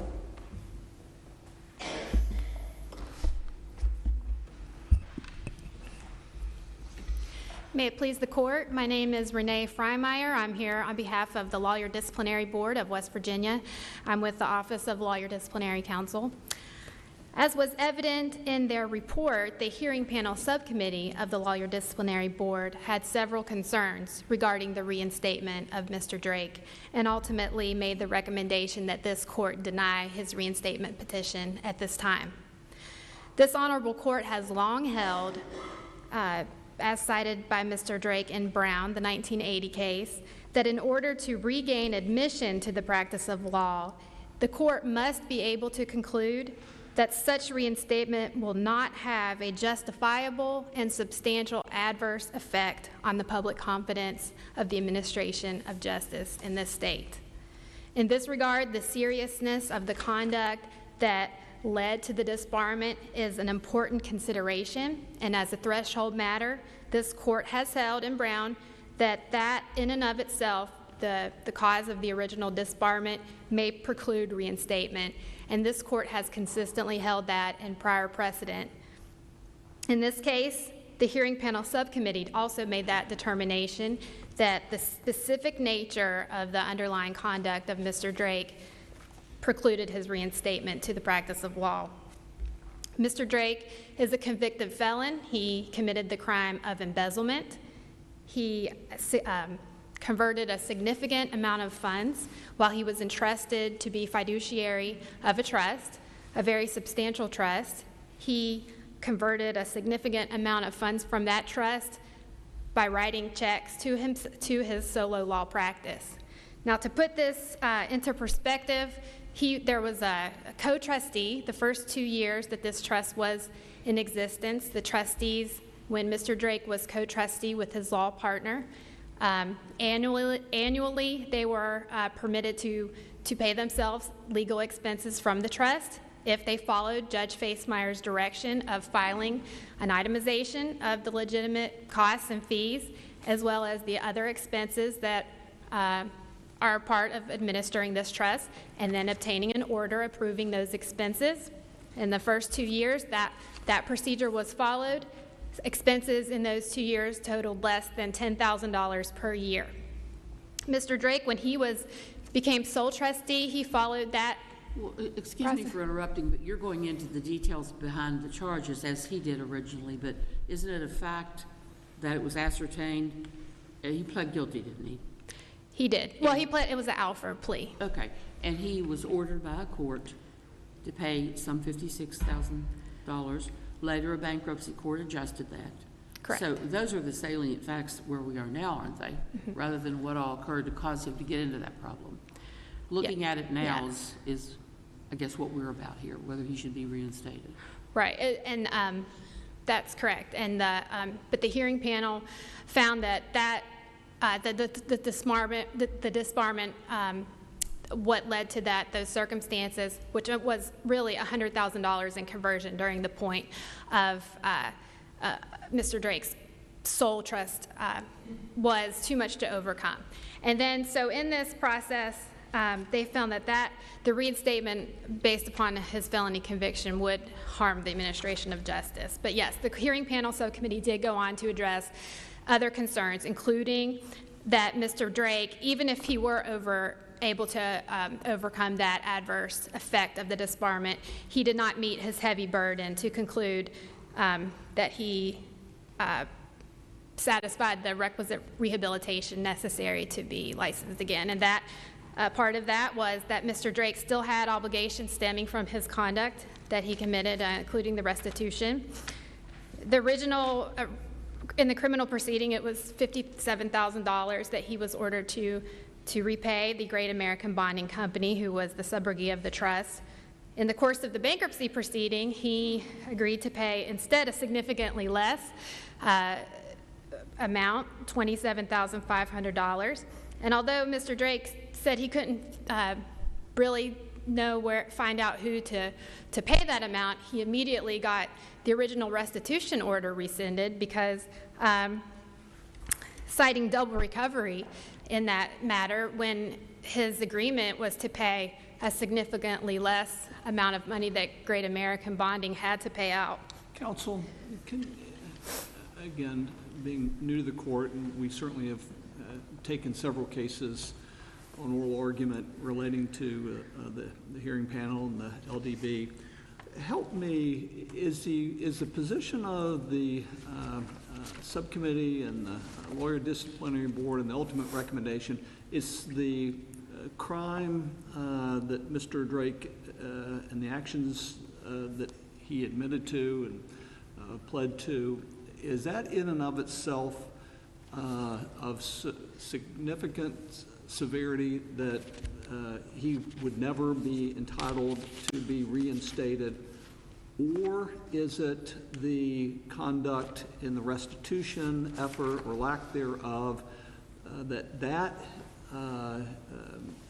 in and of itself is what causes the recommendation before us I'm having difficulty understanding under the status of the law about the protecting the public moving forward. Is it the crime itself and the post-crime actions are irrelevant, or is it considering the crime coupled with the post-conviction conduct combined is the issue before us as to whether or not his readmission to the bar be granted?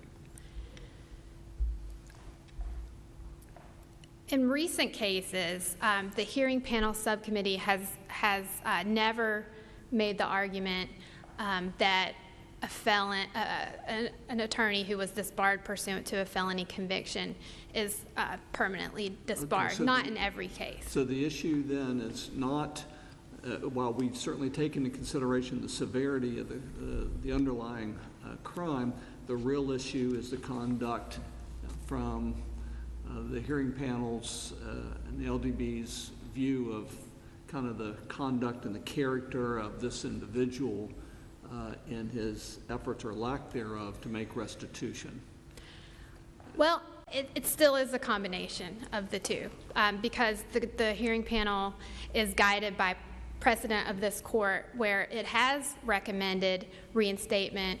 For example, the Esposito and the Rutke cases, those were cases where the attorneys were disbarred pursuant to felony convictions. The board made the recommendation that those attorneys be reinstated, and the court held in those cases, they refused the reinstatement based upon the nature of the crime committed, and that in and of itself would have an adverse effect on the public confidence. But there have been a handful of cases where people have been reinstated who committed criminal felonies. Correct. But there is probably only a handful of those. It's a very heavy burden. Some people in the court in the past, that I've served with, believe nobody should. I don't agree with that. I think that you look at each case, but it is a low number of people who've committed felonies, I think, who've been reinstated. Right. Recent is the DiTrapano, and I believe that's the only recent case in the manner of years that this court has granted reinstatement when there's been a prior felony conviction. It's a very, very high burden. Mr. DiTrapano, he had satisfied all the conditions of his felony case. He had satisfied the probation. He had satisfied restitution. He had a much longer sustained record of sobriety. His case involved rehabilitation. Or when we granted the motion to disbar this gentleman, there was no condition, was there, in the order that he had to pay the restitution before he could apply for reinstatement? No, it was a consent to disbarment, and once an attorney files a consent to disbarment, that is just granted without any other. Well, and then what about his argument, though, that now the restitution has been paid, even though he didn't pay it? Apparently, it was reduced by a bankruptcy court, and then Judge Stuckey may have even obliterated it. An insurance company apparently paid some of it. So what's your position on that with respect to his contention? I believe that, well, they aren't owed anything anymore. And that goes to the hearing panel subcommittee did state in their report that goes to Mr. Drake's state of mind, where he is indicative of the rehabilitation. Has he come to terms with all of his wrongdoing in a way that can give this court the confidence to give Mr. Drake his law license back, with the confidence that he will not commit further misconduct, that he has come to terms with all of his misconduct and intends to engage in ethical and integrity moving forward with a law license? And the board determined that he did not, and that was a big factor. And he instead actually took steps to reduce his obligations as it pertains to his misconduct. The trust was made whole. Let me ask you a question, just to flip Justice Jacobson's question around a little bit. Let's hypothetically say that we were looking at a person who pled to the same conduct, all the same facts, but you were standing here today and this person had repaid half of the $27,500. what would the position of ODC be at that point? And had a record of a year or more of steady payments? What would the ODC's position be? I would assert that the ODC's position would be the fact that he, as an attorney, in the course of his law practice, and he was a fiduciary of funds, he misappropriated a significant number of those funds over the course of several years. He engaged in multiple misappropriation of funds, and that should be a conduct that is not really given another chance to overcome. ODC's position, there are certain convictions for which there is no recourse to come back. There is no repentance. There is no way that somebody can recover from that. ODC is essentially saying because he violated his fiduciary role, because he took money that was not his, that there is no recovery. That is done in ODC's mind. No matter what he does, he's done. Is that it? In this case, that is correct. I didn't say in this case. Oh. I'm saying that ODC's position is there are certain crimes that are not recoverable. An individual cannot recover from. And this is one example, is what you're saying. Yes, Your Honor. So no matter what this man does in the future, ODC's position is going to be he never gets his license back. As I stand here today, I would agree with that. So you're saying even if he had paid the restitution, you would still contend he should not be reinstated because he stole from clients? That would be he stole from a trust, but yes. Okay. But yeah, and clients, and that is consistent with several other states. 10 states have permanent disbarment, including disbarment for permanent disbarment when it involves a felony or a misappropriation of funds. And that of the felons who this court has reinstated, I know the ones I can think of, I think there mostly was addiction and substance abuse with Mr. DiTrapano. Some sort of insider trading, which may have gotten reversed on Mr. Rebrook. Have there been anybody else that we've reinstated that has stolen money in their professional capacity that you know of? Yes, I did cite the Douglas case from 2016. He actually had a guilty plea to a felony offense of falsifying board accounts, and he ended up converting an amount of $6,000, a little bit more than that, and the board the board made the recommendation in that case because of the amount of full restitution and the fact that Douglas did satisfy the factors of rehabilitation. So in other words, you are saying now that it's not a Katie bar the door, never, as you answered to Justice Hutchison, that if somebody does make the restitution and shows sufficient rehabilitation, then the board possibly would recommend it. I don't think so in the case of an embezzlement conviction, because the effect that would have on the public, the primary purpose of this proceeding is not punishment for Mr. Drake or for any other attorney that's committed a felony. It is purely to protect the public and reassure the public that we hold the attorneys to the highest of standards. And Mr. Drake's reinstatement in that case would fall short of that purpose of this proceeding and this court's charge to protect the public. And that's why the board urges this court to deny Mr. Drake's reinstatement at this time. What about the petitioner's statement that first of all, the restitution order was reversed, as I understand it, or rescinded. In some way rescinded. And in terms of the ongoing litigation and the subrogation, what's your response to the petitioner's statement that he had to wait until there was an order entered and that was not done until recently? Is it your position that there should have been payments made earlier under that, or could he have made those payments earlier? Well, in 2014 was when the restitution order was entered regarding the $56,000, and then the restitution order wasn't rescinded until 2017. I think that an appropriate state of mind where you come to terms with the wrongdoing you've committed would involve a good faith effort to pay restitution on a regular basis. And that is not in the record in this case. Had the petitioner challenged the restitution order throughout that period of time, or what was the circumstances that it was rescinded? It was an agreed order brought by Mr.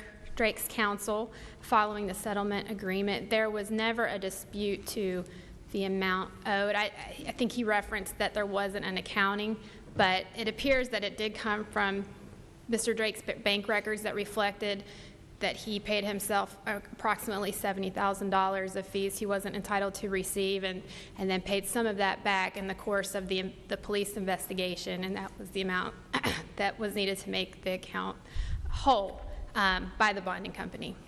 Was the restitution order rescinded basically because of the settlement? Is that right? They attributed the agreed order, cited that this amount has been settled out of court, and this restitution would amount to double recovery on the part of Great American, even though the exact amount of the settlement was not listed in the order. So I'm not sure if Judge Stuckey knew or not that this settlement was actually for about half of what the original restitution that was owed.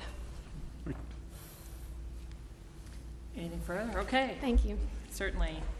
Any brief rebuttal, Mr. Drake? I would just like to address a few things that Ms. Freimeyer referenced.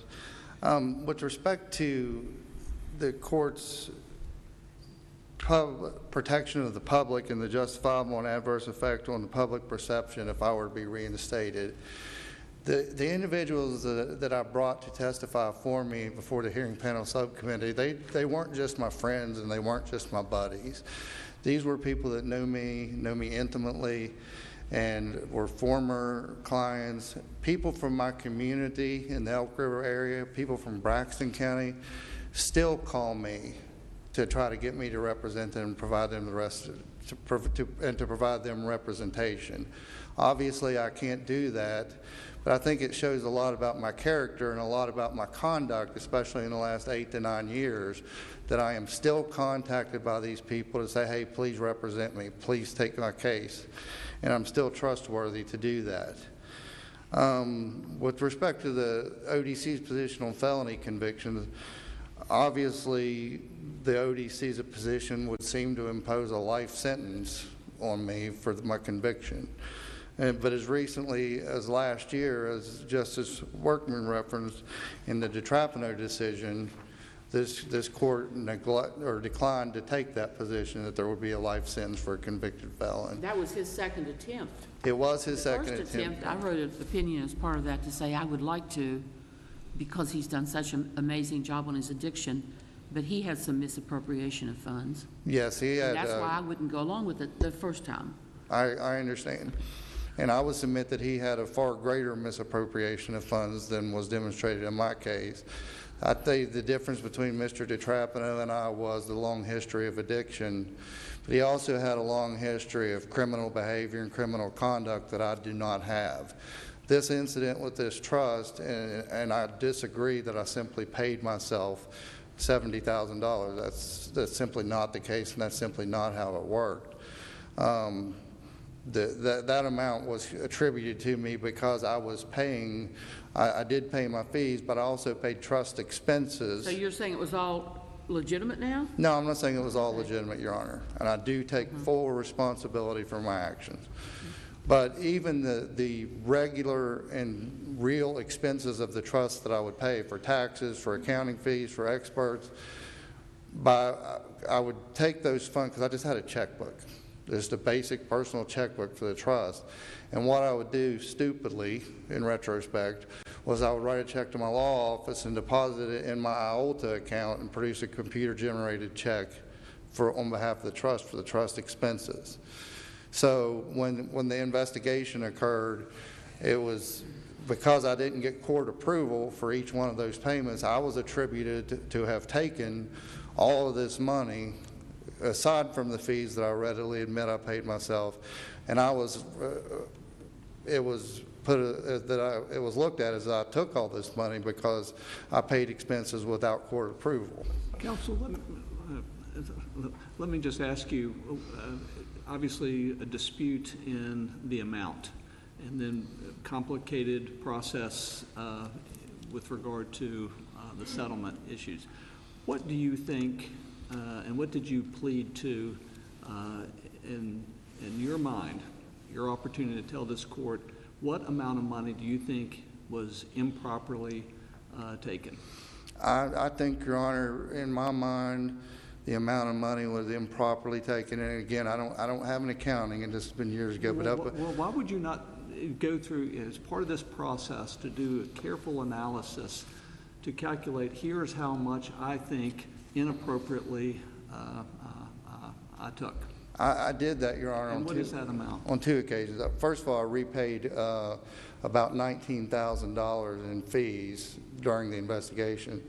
Secondly, and I submitted to my probation officer that there were fee records that I paid myself about $24,000, and I would say that that is the amount that I improperly took and I should be accountable for. But when you entered your plea, was it not specified an amount? No, it was not. In fact, it took almost 2 years for them to come up with any amount. So you're saying here now, right now, that it was only about $24,000? That would be my submission to this court. And also in consideration with the amount owed to Great American Insurance Company, it included accounting and attorney fees incurred on behalf of Great American. So that's not money I took. That was money Great American expended as subrogee. So if you believe you improperly took $24,000, is that correct? Roughly. Roughly. How much have you paid back to date, and even the de minimis amount, in some form or fashion? I would say under Judge Stuckey's order, and I want it to be understood that I didn't sit there and wait. Judge Stuckey's order wasn't entered at the time of my plea. I understand. I'm just curious. So I didn't wait for 2 years to try to make payments. But I probably made less than $1,000 payments under that order. So 24 less 1,000, 23,000 in your mind. What obligation do you have today to pay that 23,000, which would be the amount you believe would be proper restitution? Do you believe you're responsible for paying $23,000? No, Your Honor. I believe that I'm responsible for paying $27,500 in monthly payments to Great American Insurance Company. And regardless of my stature before this court or with my license, I am going to pay that money to Great American Insurance Company. And when do you think that obligation kicked in? Technically, I don't believe that it's kicked in yet because the dismissal order, in any type of civil case, I would never advise a client to make payments until there's a dismissal order entered. So that dismissal order has yet to be entered by Judge Alsop, but I still have agreed with Great American now that I have an address to send them. They have my address to send me monthly statements, and we've agreed that this month I'm to start making those payments.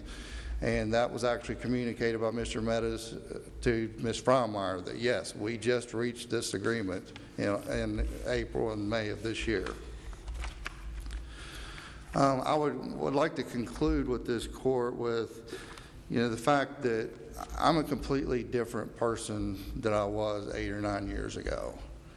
I was arrogant. I was hedonistic. I was out of touch with the values and ethics that have been instilled with me.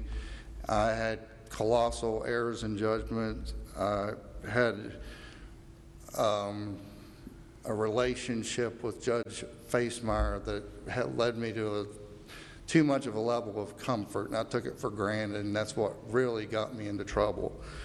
I took the practice of law for granted, and quite frankly, I'm ashamed of who I was back then.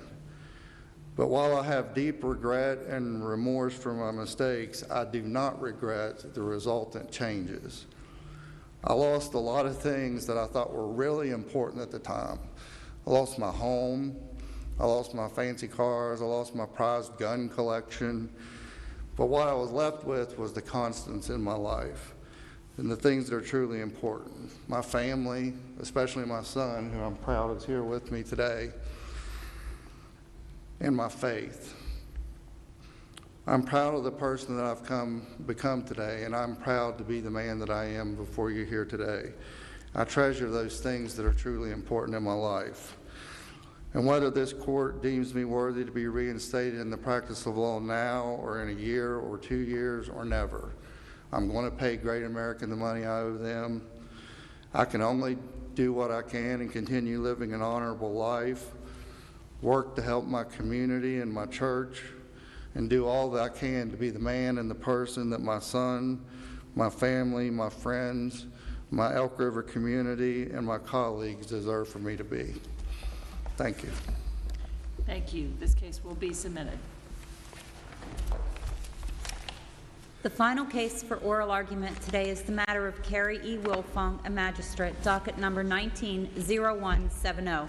This is a judicial disciplinary matter, and the respondent, Carrie Wilfong, has requested this hearing on the issue of her suspension without pay while the ethical matter is pending.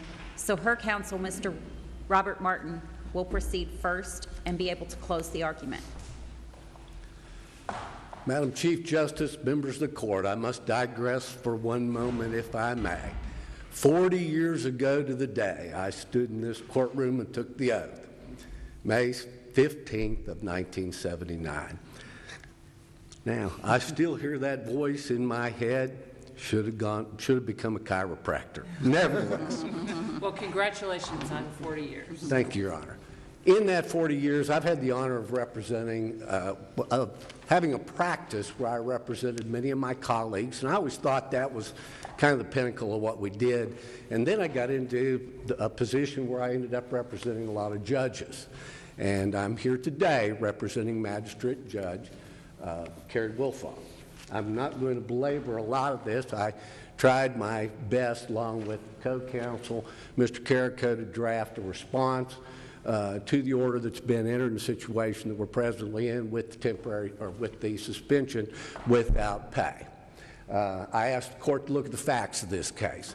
The ultimate issue that is here before you on this petition now is threefold, and I didn't mean to minimize any of the allegations.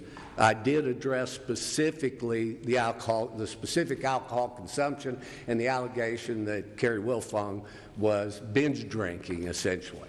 There are two others, and those are that she wasn't keeping up with her strict appearance at the courthouse at 8:30 and out of there at 4:30. That, of course, is based on her interview with Ms. Tarr when this test came back, and the second thing being the NyQuil. If this court believes, obviously, that a serious violation of the canons is occurring by Ms. Wilfong's failure to get into the courthouse on the few occasions that she mentioned to Ms. Tarr, there's nothing I can do about that. With regard to the NyQuil, I don't know if there's any question. She didn't have the flu, and she was taking the NyQuil for the flu. There is an alternative allegation here that either she was drinking, and this matter should proceed, and she should be removed from the bench, or she violated her agreement by taking the NyQuil. Nevertheless, this case started out as an absenteeism case. She has had one incident in her entire history, the medical history, the massive exhibits that were introduced. An examination that I submit, Your Honor, shows she had one event of drinking alcohol to excess, and that happened in 2015 at a magistrate conference where there was a hospitality room there for the magistrates. Now, yes, she went overboard, but every bit of the evidence that's in all of these records, I believe the only other that's in there is that when the Greenbrier Hotel brought Jimmy Buffett to Lewisburg, or to White Sulphur Springs, she had a few beers. Beyond that, if you look at the doctor's reports, none of them, there's one statement in there where she maybe has a mild alcohol issue. Beyond that, there's nothing else about alcohol. Yes, Your Honor. In order to ask this question, my concern is this. without prejudging, without saying this is a fact, there is a lot of evidence that this lady does have a serious addiction issue. Now, what bothers me, though, is that apparently there was an anonymous complaint that she was not behaving properly while on duty. Is that right? Oh, yes, Your Honor. As far as I understand the record, if I may. Well, I'll get around to asking Ms. Tarr this, Sure, too. but those people, the way all of the documents read, and of course, I'm a latecomer to this case, so I had to go through the documents. I don't have any personal knowledge, and wasn't counsel for the 4 years this stuff's been going on, but I had to look at the records. In the records, there are statements that there were people making complaints that Magistrate Wilfong appeared to be under the influence of alcohol or drugs on the bench. Are we talking about the first go-round or this go-round? The first go-round. There's not an allegation at this point. Well, there is another allegation, I believe. Ms. Tarr will tell us, I guess. Not in this one, Your Honor. Oh, not in this one? No, Your There's Honor. been no allegation of appearing inebriated in her connection Not with her work? not on this case. Okay. Where we are now, no, Your Honor. Okay. What this part is about is the test and the results of the test, the metabolite test. That's where, and I can speak only for myself, obviously, that I have some concerns because it obviously, assuming that she has a drinking issue, she clearly has acknowledged a drug addiction issue, it would be better for her in her life to get treatment and not to drink anymore. But I'm hesitant to suspend her without pay, without any evidence that she's not properly performing her job. And it was my understanding when we suspended her without pay the second time that there was some evidence she, other than being late, that she was not performing her job or appearing inebriated on the bench or in connection with her work. I submit there is nothing in the record to that effect, Your Honor. And I have no knowledge of anything with regard to that on the present matter. You know, Your Honor, one of the things that I find troublesome with this case, and there are several, but one of them is Your Honor's statement there that she had this addiction. Carrie Wilfong, for 15 years, was taking legally prescribed medications by her licensed practicing physician for medical issues. And yes, we have learned in retrospect, and if you look at one of the reports in here, I think it's Dr. Soward's, she's got like an 8-page report, and 7 9/10 of it is damning of the opioid problem that was created in this country. We can't close our minds to that, but Carrie Wilfong was taking her legally prescribed medications that were necessary in the determination of her treating physician. She never took them in excess.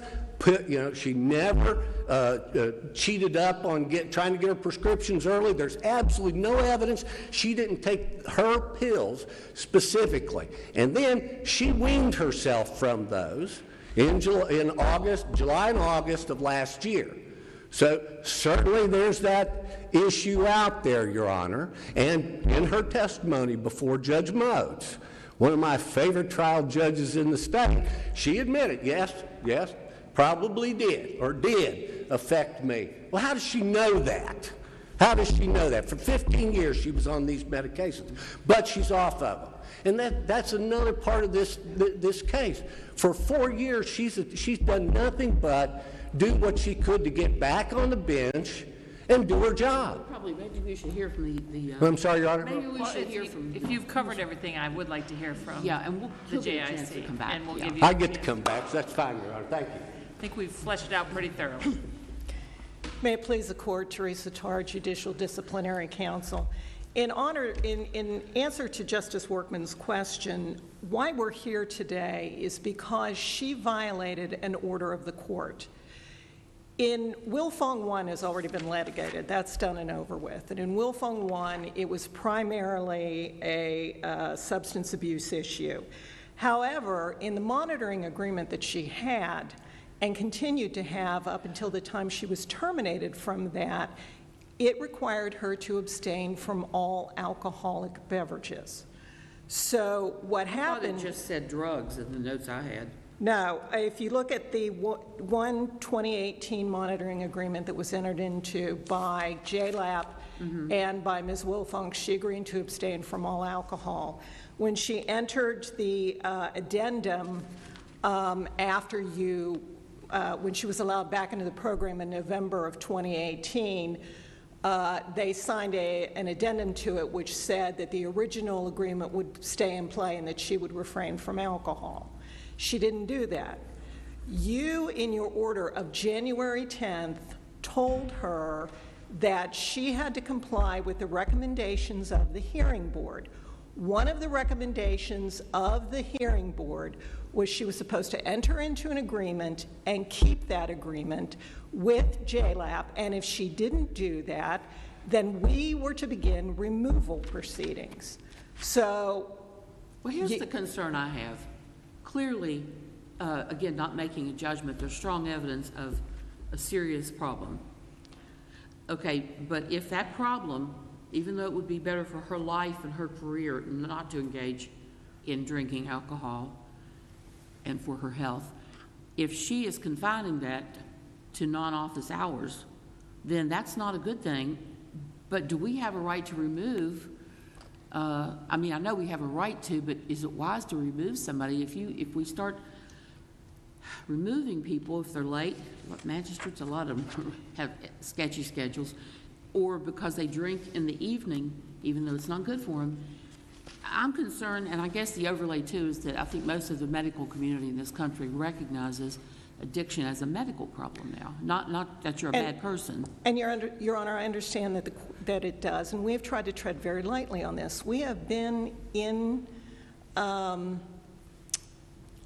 monitoring for over 3 years, and it seems like every time we get ready to the point that we're going to cut her loose, it's one step forward, 2 steps back. And that's the and nature then we of have to do something, and that's the nature of addiction.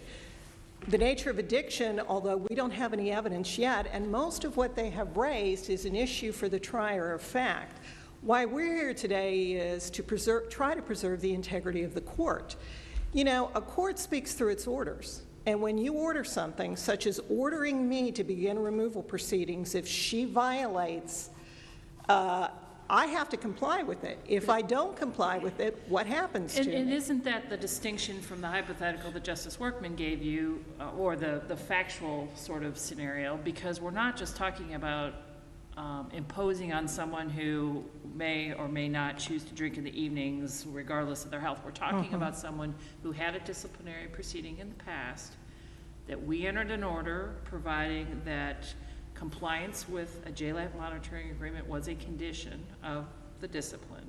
And now we're here because there has not been compliance with that monitoring. And that's correct. And so we're not just talking about someone deciding, I mean, the only reason she was returned to the bench is on the condition of JLAP monitoring. And so she gave up the opportunity to choose to drink at night or whatever the hypothetical situation may be. Isn't that true? That's true. Well, the order said she would be subject to immediate suspension, but it's still an issue we have to look at each time, isn't it, when you suspend somebody without pay? What is the standard for suspending without pay? The standard is set forth in Crookshanks, and the burden that we have to establish is probable cause. In Crookshank, it gives some factors, but they're not all inclusive. One of the factors is, does it directly relate to the administration of justice or the public's perception of the administration of justice? And I argue that it is both. She's showing up for work late, but we expect our litigants to be on time. And she is not complying with an order when she issues orders and expects people to comply with them. The second is it entirely personal in nature, or does it relate to her public persona?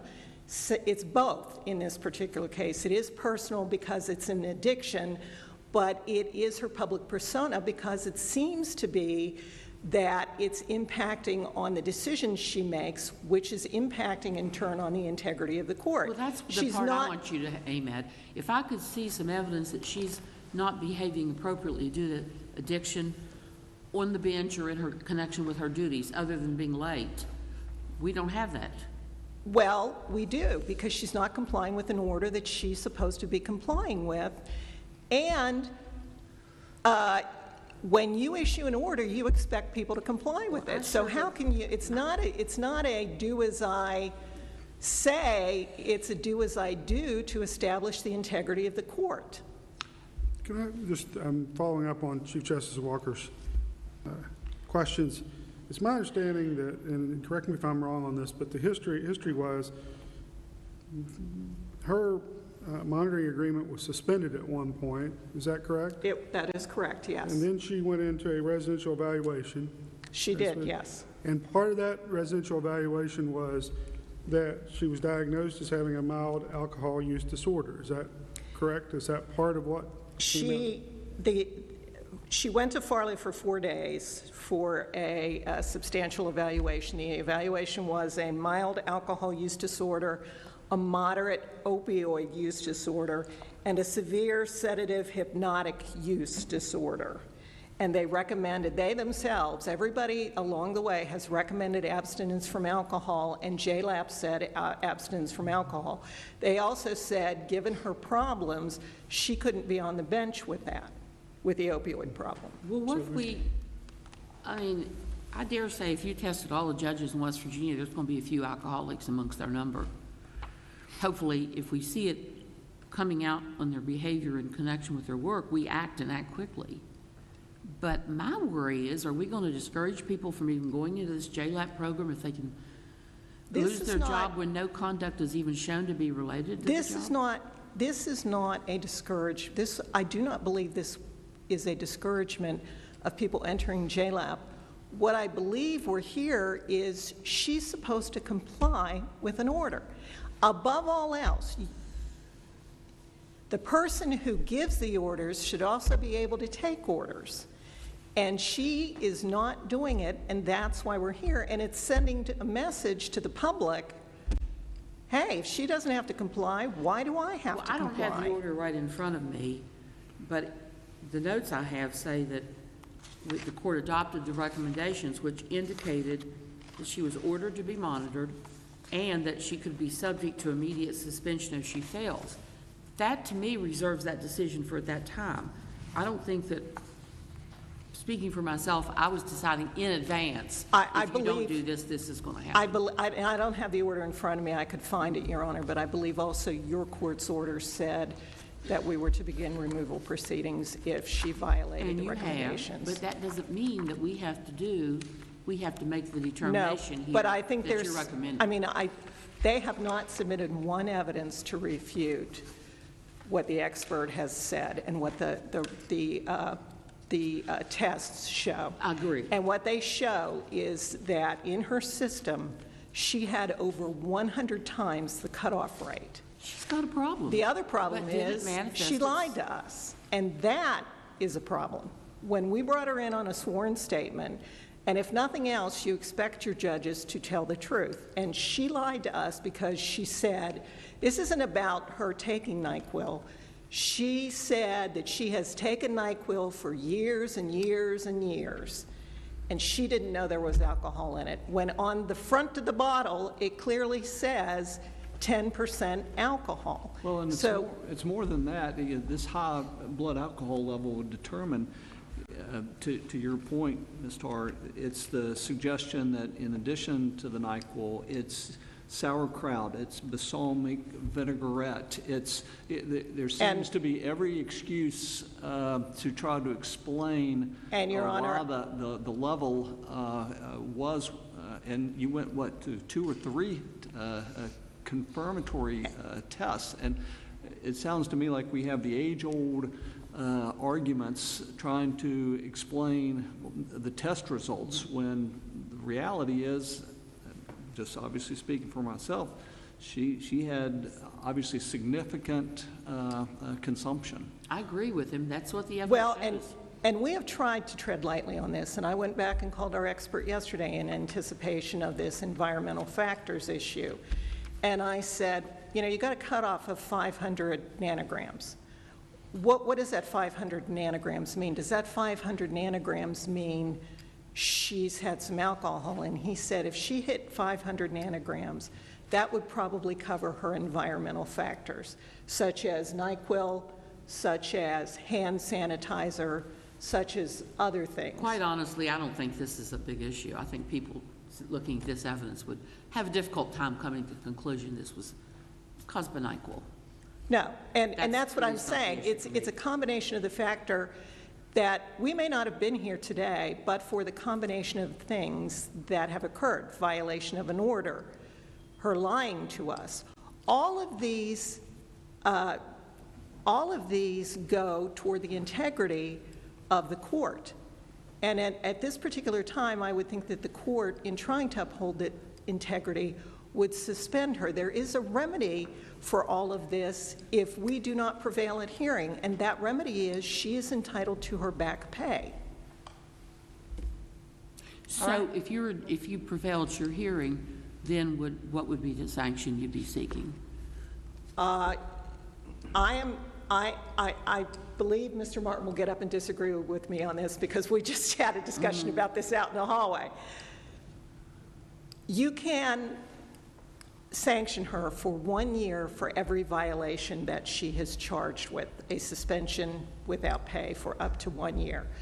You can also do a term-ending suspension. It's up to you, but I'm going to seek the maximum suspension and the maximum fine because we have, in my estimation, bent over backwards for over 3 years because I don't want to be here today.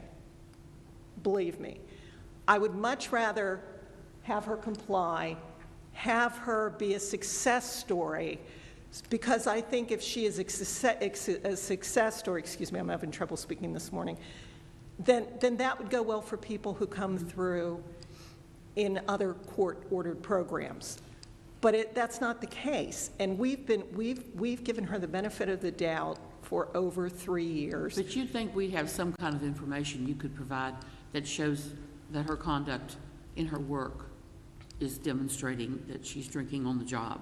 Because if she's not drinking on the job, but she's drinking in the evenings, even to her detriment in her health, and even though she agreed to be monitored, I'm not sure that may be some evidence that we can present at hearing, but I don't have that evidence today. But I'm not sure that's the standard you want to set. Because then you're saying, as long as you're not drinking on the bench, you can still violate an order and stay on there, and I don't think that's... the order said that she would be subject to immediate suspension. It didn't say that we would do it. It has to be brought back to the court, and each of us will have to vote on that. Well, yes, Your Honor. All right. Thank you. Brief rebuttal, and let's frame this with keeping in mind that, you know, a lot of the arguments you've made here today go to the merits, which are going to be determined. So right now, all we're looking at is probable cause, and focusing your rebuttal on that. Briefly, Your Honor. Justice Jenkins, the sauerkraut, balsamic vinaigrette, those items, those are mine. That's in the brief.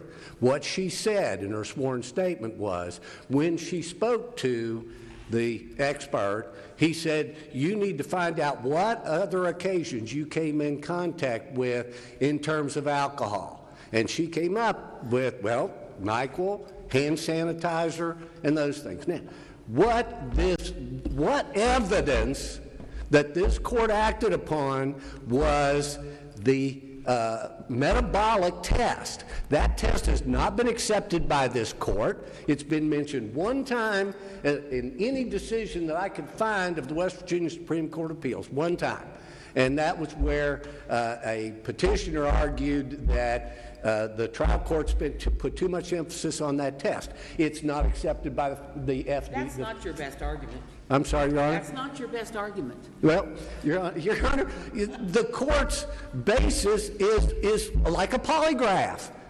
I don't know that this test would pass a Daubert analysis, like I say in my brief. Look at Carrie Wilfong, Your Honors. I mean, she's 5'4", weighs 126 Oh, no, we're not in trial. We're not in trial. I understand that. I understand that. But you're expected to believe, this court is expected to believe that 3 days, she's involved in this. There's one incident of drinking. Has your client thought about going to residential treatment? Yes, Your Honor, Has but that's one of these prior disputes with JLAP, because the Farley group said she needed to do a 28-day residential treatment. Well, she was suspended without pay. Suspension without pay carries suspension without benefits. Suspension without benefits is no insurance. She didn't have the money. She went to West Virginia University because she had extremely high blood pressure, and while there, she weaned off of the 2 drugs she was taking. Your client wishes and would be willing to go to a residential treatment center. Your Honor, at this stage, my client would do anything in the world to prove that she did not violate this agreement by consuming alcoholic beverages, like she said under oath to Ms. Tarr. I tried to help you, but you're still not on the best argument. But. Well, Your Honor, that's my argument. I'm telling you, she will do whatever's necessary to return to the bench.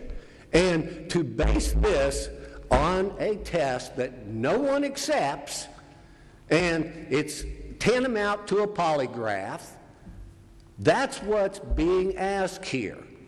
Their Exhibit 10 actually says there's no ethanol in her system. It's those later tests when they go into these metabolites, and there are a plethora of things that cause these metabolites to be created.